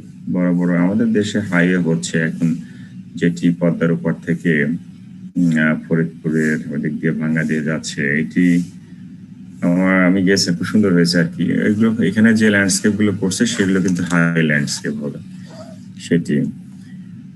দেন সিটি টাউন অথবা কান্ট্রিসাইড ল্যান্ডস্কেপ হতে পারে, railway station and line landscape. Rail line গুলোকে আমাদের এই উপমহাদেশে নেই, কিন্তু ডেভেলপ কান্ট্রিগুলো রেলওয়ে সাইডটা খুব বিউটিফুল। আমরা যদি বাংলাদেশে হচ্ছে না তা না, এয়ারপোর্ট থেকে ঢাকার দিকে রোড সাইড গুলো কিন্তু ওরা সুন্দর ল্যান্ডস্কেপ করে ফেলছে অলরেডি, দারুণ। তো সেরকম রেলওয়ে স্টেশন থেকে শুরু করে লাইন গুলো তো ল্যান্ডস্কেপ আছে। ব্যাংক অফ রিভার, যে কোনো নদীর পার, লেক, খালের পার, ক্যানাল ল্যান্ডস্কেপ, এসবই ঢাকার মেয়র সাহেবরা শুরু করতে চাচ্ছে বা শুরু করে দিচ্ছে, অনেকে কাজ করতেছে। সবই প্রয়োজন হবে আমাদের। ভালো একটা সুন্দর পরিবেশে বাস করতে গেলে আমাদেরকে এই সব ল্যান্ডস্কেপ ডেভেলপ করতে হবে। প্লেস অফ ওয়ারশিপ ল্যান্ডস্কেপ, অর্থাৎ ধর্মীয় জায়গাগুলো, যেখানে মন্দির বলো, গির্জা বলো, প্যাগোডা বলো, মসজিদ বলো, আশেপাশে সব জায়গায় কিন্তু ল্যান্ডস্কেপ গুলো যেমন কোয়াইট থাকবে, প্লেজেন্ট থাকবে, সেখানে ধর্মীয় কার্যক্রমগুলো কিন্তু খুব সুন্দরভাবে করা যাবে। সো ল্যান্ডস্কেপ মানুষকে সুস্থভাবে থাকার জন্য ল্যান্ডস্কেপ দরকার। আমরা যদি এই সমস্ত ক্লাসিফিকেশন খেয়াল করি, সবগুলো জায়গায় যদি একটা বিউটিফুল ল্যান্ডস্কেপ থাকে, অবশ্যই এই জাতি চেঞ্জ হয়ে যাবে। মানুষের পজিটিভ চিন্তাই করবে, কখনোই নেগেটিভ চিন্তা করবে না। তো আমরা এই ল্যান্ডস্কেপ গুলো অনেকভাবেই বলছে, এগুলো না হয় এত জটিলতা না যায়। এলিমেন্টস অফ ল্যান্ডস্কেপ ডিজাইন, এখানে কিছু পয়েন্টস তোমার মনে রাখতে হবে। দেয়ার আর 5 basic elements of landscape design. এটা কিন্তু ল্যান্ডস্কেপ ডিজাইন, আমরা ডিজাইন করতে যাব, সেই ডিজাইনের 5টা পয়েন্টস, 5টা এলিমেন্টস থাকবে। সেটির মধ্যে colour, form, line of sight, scale or balance and texture. একটু জটিল লাগবে, আমি বলছি, এটি ফিলিংস এর ব্যাপার, অনুভব করার মতো, দেখে ভালো লাগবে। এখন সেই ভালো লাগাটার কতগুলো স্কেল থাকবে, সেগুলোর মধ্যেই বলছি কালার একটা বিষয়, ফর্ম একটা বিষয়, লাইন একটা বিষয়, স্কেল একটা বিষয়, টেক্সচার একটা বিষয়। এই 5 বেসিক এলিমেন্টস তোমার অবশ্যই মাথায় রাখতে হবে একটু ভালো ল্যান্ডস্কেপ ডিজাইন করতে গেলে। আমরা সেখানে কালারটা কি তাহলে দেখবে একটু জটিল বোধ হবে, যে আমরা কাজ করতেছি হলো গাছগাছরা নিয়ে, তার মধ্যে আবার কালারের কি বিষয়। এই গাছের মধ্যেও কালার আছে, সেই কালারগুলোর কম্বিনেশন করাটাই হবে একজন ডিজাইনারের কাজ। এবং কালার কম্বিনেশন যদি করা যায় বিউটিফুল ভাবে, তাহলে ল্যান্ডস্কেপটা দেখতে সুন্দর হবে। আমরা যে ছবি দেখে আসছিলাম প্রথমে, সেটা কিন্তু একটা কম্বিনেশন আছে, তোমরা খেয়াল করো নাই। সেটি দেখো, এই ছবিটা কালার কিন্তু এক ধরনের কালার কোথাও নেই। এখানে মাল্টি কালারের ফ্লাওয়ার কিন্তু তারা রেখেছে, এবং সেগুলোই হচ্ছে কালার অ্যারেঞ্জমেন্ট করা। এখানে এই হচ্ছে তোমার হলো যে স্কেল আছে, ব্যালেন্স আছে, ব্যালেন্স অবশ্যই রাখছে তারা, কোনো না কোনো ভাবে ব্যালেন্স রাখছে, সবকিছুর মধ্যে আছে কিন্তু যেটাই করছে। তো সেটি আমরা বলছি যে colour, form, size, scale and texture. Texture very simple. আমরা মাটির সয়েল টেক্সচার কিন্তু আলাদা আলাদা জিনিস। এখানে গাছের টেক্সচার ডিপেন্ডস অন হলো হলো হলো গাছের পাতার শেপ সাইজ এর উপরে। কতগুলো কোর্স টেক্সচার, মানে যে সমস্ত গাছের পাতা, আমরা কিন্তু আম কাঁঠাল লিচুর কথা বলবো না, আমরা অর্নামেন্টাল প্ল্যান্টস এর কথা বলবো। সেই অর্নামেন্টাল প্ল্যান্টস এর মধ্যে কারো কারো আছে অনেক বড় সাইজের পাতা হয়, কোর্স টেক্সচার, সেগুলোকে বলে কোর্স টেক্সচার। কিছু আছে মাঝারি সাইজের পাতা, কিছু আছে চিকন পাতা একদম চির, সেগুলোকে ফাইন টেক্সচার। তো আমাদের এইভাবেই চিন্তা করতে হবে কালারটা কি। তাহলে দেখো কালার আগের স্লাইডে একটু যেতেন স্যার। ও এর আগেরটা স্যার, এর আগেরটা এইটি আসলে এটা সিম্পলি বোঝানোর জন্য আমি এটাকে স্কেপ করে গিয়েছি। ল্যান্ড এন্ড স্কেপ দুটো ওয়ার্ড কে ভাগ করেছে একটি। Land means both a place and people living there, তো জায়গা, যেখানে একটা জায়গা যেখানে মানুষ বাস করে সেটি। স্কেপ হচ্ছে মিন্স দ্যাট টু শেপ দেওয়া, আলটিমেটলি ঘুরে ফিরেছে একই আসলে। ল্যান্ডস্কেপ হলো একটা শেপ দিচ্ছে, and also means association or partnership, অর্থাৎ মানুষের সাথে লিভিং যারা থাকে তাদের সাথে একটা কানেক্টিভিটি করবে একটা নির্দিষ্ট শেপে আর কি। সেটি landscape the result of action, interaction of natural and human factors. এইটা একটু হার্ডার বিধা আমি সেখানে যাইনি, আমি বরং প্রথম স্লাইডে ল্যান্ড অ্যান্ড ল্যান্ডস্কেপিং দিলেই মনে হয় এটা ভালো, এটা সহজতর হবে আর কি। ঠিক আছে কিনা আশিক? ঠিক আছে। তো আমরা এখন কালারটা কি, তাহলে কালারের মধ্যে the color theory is often used in landscape design by dividing the color spectrum. কালারের অনেকগুলো স্পেকট্রাম থাকবে, 4 ক্যাটাগরিতে ভাগ করেছে। এটি primary, secondary, tertiary and neutral colour. তো প্রাইমারি কালার বলতে যে সমস্ত গাছ রেড, ইয়েলো, ব্লু এই ধরনের ফুল অথবা পাতা থাকবে তাদেরকে primary scale, primary colour. Secondary কালারের মধ্যে আসছে green, violet and orange. And tertiary যেটি মিক্সচার অফ অ্যাবাভ টু, এই দুটোর মিশ্রণে যেখানে গাছ থাকবে। এটা একটু হার্ডার, আমি বলছি একবার, যে primary red, yellow, blue, secondary green, violet, orange, and এই দুটোর মিক্সচারই হচ্ছে tertiary, mixture of the primary and secondary category. Rather এইগুলো ছাড়া যেটি থাকবে নিউট্রাল, সেগুলোর মধ্যে হোয়াইট, গ্রে, সিলভার, যেগুলো অনেকেই লাইক করেন না, হোয়াইট, গ্রে, সিলভার, দেখো ফেড কালার, এগুলো হলো নিউট্রালের মধ্যে পড়েছে। তো ল্যান্ডস্কেপ করতে গেলে যারা এক্সপার্ট ল্যান্ডস্কেপ ডিজাইনার, আমি নিজেও অতটা বুঝি না, বাট এখানে কিছু রেশিও আছে যে একটা ভালো ল্যান্ডস্কেপের প্রাইমারি কালার কত পার্সেন্ট, সেকেন্ডারি কালার কত পার্সেন্ট, টারশিয়ারি কত পার্সেন্ট এবং নিউট্রাল কত পার্সেন্ট রাখবে, সবকিছু কিন্তু চিন্তা করতে হবে। এখন neutral white, grey and silver গাছ পাওয়া কঠিন, তবুও তোমরা অনেক সময় খেয়াল করে দেখো কিছু ভেরিগেটেড লিফি অর্নামেন্টাল আছে, সেগুলো সিলভার অর্থাৎ শেড দেওয়া থাকে, পাতাগুলোর অন্যরকম কালার, সাদাও না, কালো না, লালও না, সবুজও না, শেড কালার যেগুলো, সেগুলো মূলত এই গ্রেডে পড়ে। তো আমাকে অবশ্যই গাছ সিলেকশনের সময় এই পয়েন্টস গুলো খেয়াল করতে হবে এবং গাছগুলো যে প্লেসমেন্ট আমরা দেব সেখানে বিষয়গুলো খেয়াল রাখতে হবে। ফর্মস মানে শেপটা আর কি। ফর্ম অর্থাৎ the landscape design terminology, form is shape of a plant. In landscape design টার্মিনোলজিতে ফর্ম হচ্ছে গাছের শেপটা, সাচ এজ আপরাইট, কিছু গাছ আছে শুধু উপরে দেখে বাড়তে থাকবে, তোমাদের অনেক ছেলে মেয়ে আছে খালি বাড়তেই আছে এরকম। ওভাল, কিছু আছে বাল্কি ওভাল শেপ, কিছু কলামের মতো হবে। স্প্রেডিং আছে কিছু, ব্রড স্প্রেডিং আছে কিছু। উইপিং ফর্মের এক্সাম্পল আমাদের উইপিং যে দেবদারু বলে সেটি। ব্রড স্প্রেডিং, বড় বড় পাতা থাকবে, সেগুলো পাতাগুলো শুয়ে থাকবে। কিছু পাতা কলামের মতো কিছু গাছ, এগুলো শেপ। ফর্মটা হচ্ছে তোমার গাছের শেপ, তুমি কি ধরনের গাছ ব্যবহার করবা এবং এই ফর্মের কয়টি গাছ রাখবা তা তোমার মাথায় থাকতে হবে। Tall plant create a vertical look, drawing the eye upward. চিন্তা করে দেখো, যখন তুমি টল প্ল্যান রাখবা সেটা কিন্তু মানুষ সেখানে গিয়ে উপরে নিচে মুভ করবে, গাছ দেখবে। তার মানে এখানে অনেকগুলো ফিজিক্যাল অ্যাক্টিভিটিস, গাছ মানুষ যখন মুভ করবে তখন তার একটা ফিজিক্যাল এক্সারসাইজও হবে, তার আই সাইড, ভিশন সবকিছু একটু চেঞ্জ হবে। Low spreading plants draw the attention, কোথায় দেবে? নিচের দিকে দেবে, অর্থাৎ লো স্প্রেডিং হলে সে নিচের দিকে তাকাবে, মানুষ, আমি, তুমি, সবাই। Draw the I to the Horizon, নিচের দিকে। use individual specimen plan to break the monotony. একটা ইম্পর্টেন্ট পয়েন্ট হলো তুমি যদি তোমার ল্যান্ডস্কেপে শুধুমাত্র টল প্ল্যান দাও, দ্যাট ইজ নট গুড। যদি ডোয়ার্ফ লোয়ার স্প্রেডিং দাও, সেটাও ভালো না। এখানে অবশ্যই মনোটমিকে অ্যাভয়েড করতে হবে। মনোটমিকে অ্যাভয়েড করতে গেলে তোমাকে অবশ্যই টল, ডোয়ার্ফ, বিভিন্ন form, upward, column, oval, spreading সবগুলোকে মিক্সচার করতে হবে এবং সেগুলো সিকুয়েন্সিয়াল অর্ডারে। তুমি চাইলেই এই ঘন্টাখানেক শুধু দিয়ে রাখলে আপওয়ার্ড, এরপরে 10-20টা দিয়ে রাখলে ডাউনওয়ার্ড, তারপরে দিয়ে রাখলে 15-20টা গাছ স্প্রেডিং, সেটাও না। সেখানে হয় অল্টারনেটিভ না একটা সিক্রোনোলজি থাকতে হবে, হয় 2-3টা পর পর 2-3টা পর ওটা সিকোয়েন্স রাখতে হবে। তাহলে সেখানে সেই ল্যান্ডস্কেপে গেলে যে কেউ কিন্তু ব্যস্ত থাকবে, তাকে বিজি থাকতে হবে দেখার জন্য, অর্থাৎ তার একটা ফিজিক্যাল এক্সারসাইজ হবে, ফিজিক্যাল গেইন হবে, যে কারণে কিন্তু ল্যান্ডস্কেপের এত এত এত কারিশমা করতে হচ্ছে। Then line of sight is another critical issue. The line of sight is the viewer's eye movement.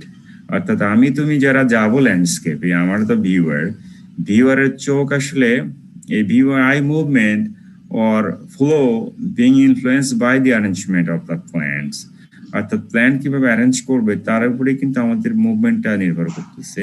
and their border eye movement is unconsciously affected by the way plant groupings fit or flow together both on the horizontal and vertical planes. এই বিষয়টি হলো যে জায়গাতে গাছগুলো লাগাচ্ছে সেই যে সিকোয়েন্সটা, সেই লাইনটা যদি ধরো টল প্ল্যান্ট শুধু লাগাই যাচ্ছে, সেক্ষেত্রে কিন্তু আই মুভমেন্ট খুব সহজ, এটা খুব সহজ, এখানে কোনো এনার্জি লাগবে না। আর যদি তোমার টলের পরে ডোয়ার্ফ মাঝারি দেয়, আবার টল দেয়, তাহলে আই কিন্তু মুভ করতে গেলে সে থেমে থেমে ব্রেক করবে, ব্রেকিং হবে, এতে করে কিন্তু তোমার ইয়েটা বাড়বে, প্লেজারটা বাড়বে। তো সেই ক্ষেত্রে এটা খেয়াল করতে হবে। স্কেলটা আসলে এটি দেখে বুঝতে হবে। স্কেল বলতে visual relationship of A landscape component. অর্থাৎ দেখো আমার একটা ছবি এখানে ছোট্ট ব্যবহার করা আছে, যদি মাঝখানে একটা মিরর ফিট করে রাখি, তাহলে দেখো সেখানে সিমেট্রিক্যাল এন্ড অ্যাসিমেট্রিক দুইটি শব্দ ব্যবহার করা হয়েছে। Symmetrical balance, scale or balance মনে হয় এই বিষয়টি। Scale or balance the visual relationship of the landscape component related to size, তাদের বড় ছোট size, equal size on both sides of the landscape gives balance or scales. অর্থাৎ একটি বড় গাছ মাঝখানে দুই পাশে দুইটা ছোট গাছ, এটা কিন্তু এক ধরনের সিমেট্রিক্যাল ব্যালেন্স।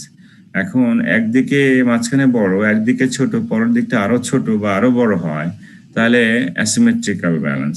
দুটি ব্যালেন্স এখানে কাজ করবে। Symmetrical balance is a mirror image, অর্থাৎ হুবহু যেরকম একটার পর একটা সিকোয়েন্স আছে, সিমেট্রিক্যাল আমি যখন আয়নার সামনে দাঁড়াই, আমি যা আছে তাই হুবহু কপি করে দেখাচ্ছে আয়নাটা।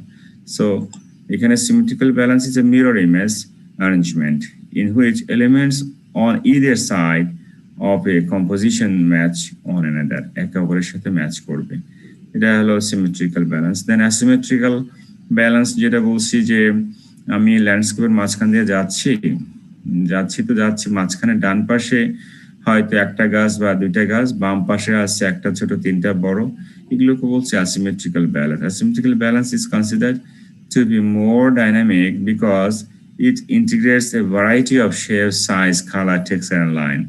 যে কারণে asymmetrical balance কে কিন্তু রিপ্রেজেন্ট অর্থাৎ রিকমেন্ড করে যে ল্যান্ডস্কেপের মধ্যে asymmetrical balance is better. যে symmetrical balance থাকলে সেটি মনোটমি ক্রিয়েট করে, অর্থাৎ একঘেয়েমি ক্রিয়েট করে। এটি বলছে আর কি বিজ্ঞ ল্যান্ডস্কেপ ডিজাইনাররা। আমরা যাচ্ছি, আমাদের প্রথমে ছিল colour, form, line, side, scale and finally যাচ্ছি হলো টেক্সচার। টেক্সচারের কথা বলতে গিয়ে আমরা একটাকে বলছিলাম যে এই টেক্সচার বলতে সয়েল টেক্সচার না। Texture is the touch or visual surface quality of any object. এখানে আমরা গাছের কথা বলছি অর প্ল্যান। এই গাছটার ভিজুয়াল সারফেস কোয়ালিটি, অর্থাৎ আমরা যদি বট গাছও তো অর্নামেন্টাল আমাদের, যেটা হলো বনসাইয়ের জন্য তৈরি করা হয়, ওর পাতা অনেক বড় বড়, আবার কারোর আছে চিকন চিকন পাতা, যে মনে করো বটল ব্রাশ, খুবই টাইনি চিকন পাতা, ঠিক কিনা? The texture of a plant can be viewed as coarse, medium or fine. এখানে তিন ধরনের ইমেজ আসবে। টেক্সচার অফ এ প্ল্যান্ট হতে পারে কোর্স, হতে পারে মিডিয়াম অর ফাইন।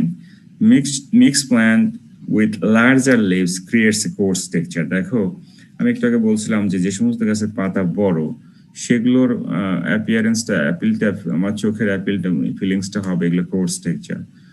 সেখানে তো mix plant with large leaves দিয়ে হয় তাহলে coarse texture. And small leaves creates a fine texture. গুঁড়ো গুঁড়ো পাতা ছোট ছোট পাতা সেগুলো ফাইন টেক্সচার হবে। To avoid monotony in a landscape, অর্থাৎ ল্যান্ডস্কেপের ক্ষেত্রে আমাকে বোথ প্ল্যান্টস অ্যাপ্লাই করতে হবে টু মেনটেন দ্য টেক্সচার। তাহলে সেখানে মনোটোমি অ্যাভয়েড হবে, বিউটি ইনক্রিজ করবে এবং সেখানে কিন্তু একটা ভালো ফিলিংস তৈরি হবে। This 5 elements must be considered in designing A landscape. অবশ্যই তোমাকে এই 5টা বিষয় খেয়াল করে ল্যান্ডস্কেপ ডিজাইন করতে হবে। আমরা মোটামুটি এ হলো তোমার হলো এইটাতে কি আমরা দিচ্ছি কি দিচ্ছি না, টেক্সচার দরকার নেই। একটু ক্লারিফিকেশন যেটা দিচ্ছিলাম, টেক্সচারের ক্লারিফিকেশন, এইটি কিন্তু এইটুকুর মধ্যে টেক্সচার বোঝানো যায়, এইটুকুর মধ্যে এইটা হোয়াইট কোর্স টেক্সচার, বাকিগুলো ফাইন টেক্সচার। আর আমরা বলছিলাম ফাইন মিডিয়াম কোর্স, কোর্সের ক্ষেত্রে পাতা বড় বড় দেখাচ্ছে, ফাইনের ক্ষেত্রে গুঁড়ো গুঁড়ো পাতা, মিডিয়াম ইন বোথ এর মাঝখানে যেটি থাকে সেটি। এগুলো হলো জাস্ট একটু তোমাকে ক্লিয়ার করার জন্য ফাইন মিডিয়াম কোর্স টেক্সচার। আমি তো বটের দিছিলাম এক্সাম্পল, এখানে আর গাছ না একটা শেপ দেওয়া আছে, কি ধরনের গাছকে কোর্স টেক্সচার বলতেছে, মোটা মোটা বড় বড় পাতা সেগুলো থাকবে। একজন মানুষ কিভাবে একটা ল্যান্ডস্কেপ দেখে ইমাজিন করে সেটার কিছু ভিউ, আমি এগুলো মনে হয় তোমাদেরকে না বলি, একটু হার্ডার হবে এবং এটি এত ডেপথে মনে হয় প্রয়োজন পড়বে না। টেক্সচারের এখানে কিছু ব্যাখ্যা দেওয়া ছিল সেটাও বাদ, এখানেও টেক্সচারের কিছু ব্যাখ্যা আছে। অর্থাৎ দেখো যে ল্যান্ডস্কেপ এইটুক যদি হয়, এর পাশে যে ভিউ গুলো সেগুলো কিন্তু মিক্সচার অফ কালার। এখানে তোমার কালারের যে 3টা স্কেল ছিল সেগুলো আছে এখানে, ইয়েলো অরেঞ্জ একটা, তারপরে গ্রিন অ্যান্ড আদার কালার একটা, এরপরে হোয়াইট অ্যান্ড ফেড কালার আছে পিছনে। তো এগুলো মাথায় রাখতে হবে। প্রিন্সিপল অফ ল্যান্ডস্কেপ ডিজাইন আমরা ছিলাম আগে ছিলাম বেসিক কম্পোনেন্ট, এগুলো ছিল বেসিক এলিমেন্টস। এখন আসো প্রিন্সিপল অফ ল্যান্ডস্কেপ ডিজাইন। প্রিন্সিপলের মধ্যে দেখো যে প্রিন্সিপলের মধ্যে ইউনিটি, কালার, লাইন, ওখানকার কিছু কিছু মিক্সচার আছে এখানে, form, texture, scale, balance, simplicity, variety, this are the principle. আসলে এগুলোর মধ্যে কিছুটা মিক্সচার আছে, না এর মধ্যে কিছু আছে বেসিক প্রিন্সিপল, আসলে মনে হয় ওইটা না, এইটাই আসলে প্রিন্সিপল, ওইটা এর মধ্যে কম্পোনেন্টস এর মধ্যে চলে গেছে। প্রিন্সিপলের মধ্যে এইটাই আসো। প্রিন্সিপল হলো যে focalization, proportion, balance, order, repetition, rhythm and interconnection, this are the 7 principle. এইটা হলো প্রিন্সিপল। আর আগেরটা ছিল কিন্তু কম্পোনেন্টস, বেসিক কম্পোনেন্টস, অর্থাৎ প্রতিটা প্রিন্সিপল ওগুলো থাকবে, কম্পোনেন্টগুলো থাকতে হবে। ফোকালাইজেশন কাকে বলে, প্রপোর্শন কিভাবে হয়, ব্যালেন্স কিভাবে হয়, অর্ডার কিভাবে হয়, রিপিটেশন কিভাবে হয়, রিদম এন্ড সিকোয়েন্স কিভাবে হয়, ইন্টারকানেকশন কিভাবে হয়, সেগুলোর বিস্তারিত আছে, মনে দিয়ে শেষই করে দেই আর কি করার। ফোকালাইজেশন হলো force the individual view to a certain focal point. আমি বা তুমি যে কেউ একটা ল্যান্ডস্কেপে ঢুকলে আমার ভিউকে যে কোনো একটা পয়েন্টে ফোকাস করে, অর্থাৎ একটা ল্যান্ডস্কেপের ভিতরে আমরা বলছি lawn could be one of the focal point, অথবা যদি একটা ল্যান্ডস্কেপের মাঝখানে একটা ল্যান্টেনা লাগায় রাখে, বাতি লাগায় রাখে সুন্দর করে, সেটা হবে ফোকাল পয়েন্ট। অর্থাৎ আমার যে ইন্ডিভিজুয়াল আসবে তার ভিউকে যেখানে কানেক্ট করবে সেটাই focal point. So any good landscape design has a focal point where the viewers, তারা কি করে সেদিকে কিন্তু তাকিয়ে থাকবে, ঢুকেই সেখানে তাকাতেই হবে, চোখ মানে ভিউয়ার্সের আই সেখানে যাবে। সেটি choose and place visual strong elements into the landscape design. Focal points এর মধ্যে কি হতে পারে, যে can B A plants, can B A fountain, can B A pool, can be colour or texture, যে কোনো একটা বিষয় ফোকাল পয়েন্ট হতে পারে। তার একটা এক্সাম্পল এখানে দেওয়া আছে। আমার এখানে ফোকাল পয়েন্ট এখানে দেখো দুইটা ফোকাল পয়েন্ট দু রকমের, কিন্তু ওই ল্যান্ডস্কেপের মাঝখানে আছে, ওই মাঝখানে ল্যান্টার্ন একটা এর মধ্যে আছে, ওয়াটার গার্ডেনের মধ্যে একটা স্ট্রাকচার আছে, ওইটাই ফোকাল পয়েন্ট। এটার মাঝখানে সেন্টার লন এন্ড হেজ লাগানো যেটা আছে সেটাই ফোকাল পয়েন্ট। এভাবে ফোকাল পয়েন্ট আই ক্যাচিং করার জন্য প্রপোর্শনাল ব্যালেন্স দেখো, প্রপোর্শনাল স্কেল, সেক্ষেত্রে প্রপোর্শনাল স্কেল বলছে যে এখানে আমাদের প্রপোর্শন গেল কোথায় রে বাবা, proportion and scale two two two related design principle. এখানে proportion refers to the size relationship অর্থাৎ ছোট বড় relationship that parts of a design to each other and to a design as a whole। এখন ছোট বড় সেক্ষেত্রে scale দিয়ে বোঝানো যায় যে এটা ছোট এটা বড়। প্রপোর্শনেটলি বলতে গেলে দেখো proportion is equal relative size of a parts of a whole, একটা টোটাল জিনিসের রিলেটিভ সাইজ কে বোঝাচ্ছে প্রপোর্শন দিয়ে। and then দেখো যে এইটা একটি হোম গার্ডেন ল্যান্ডস্কেপ, সেটি ডিজাইনটাকে proper proportion and scale with a pleasing and relationship existing among the between each other.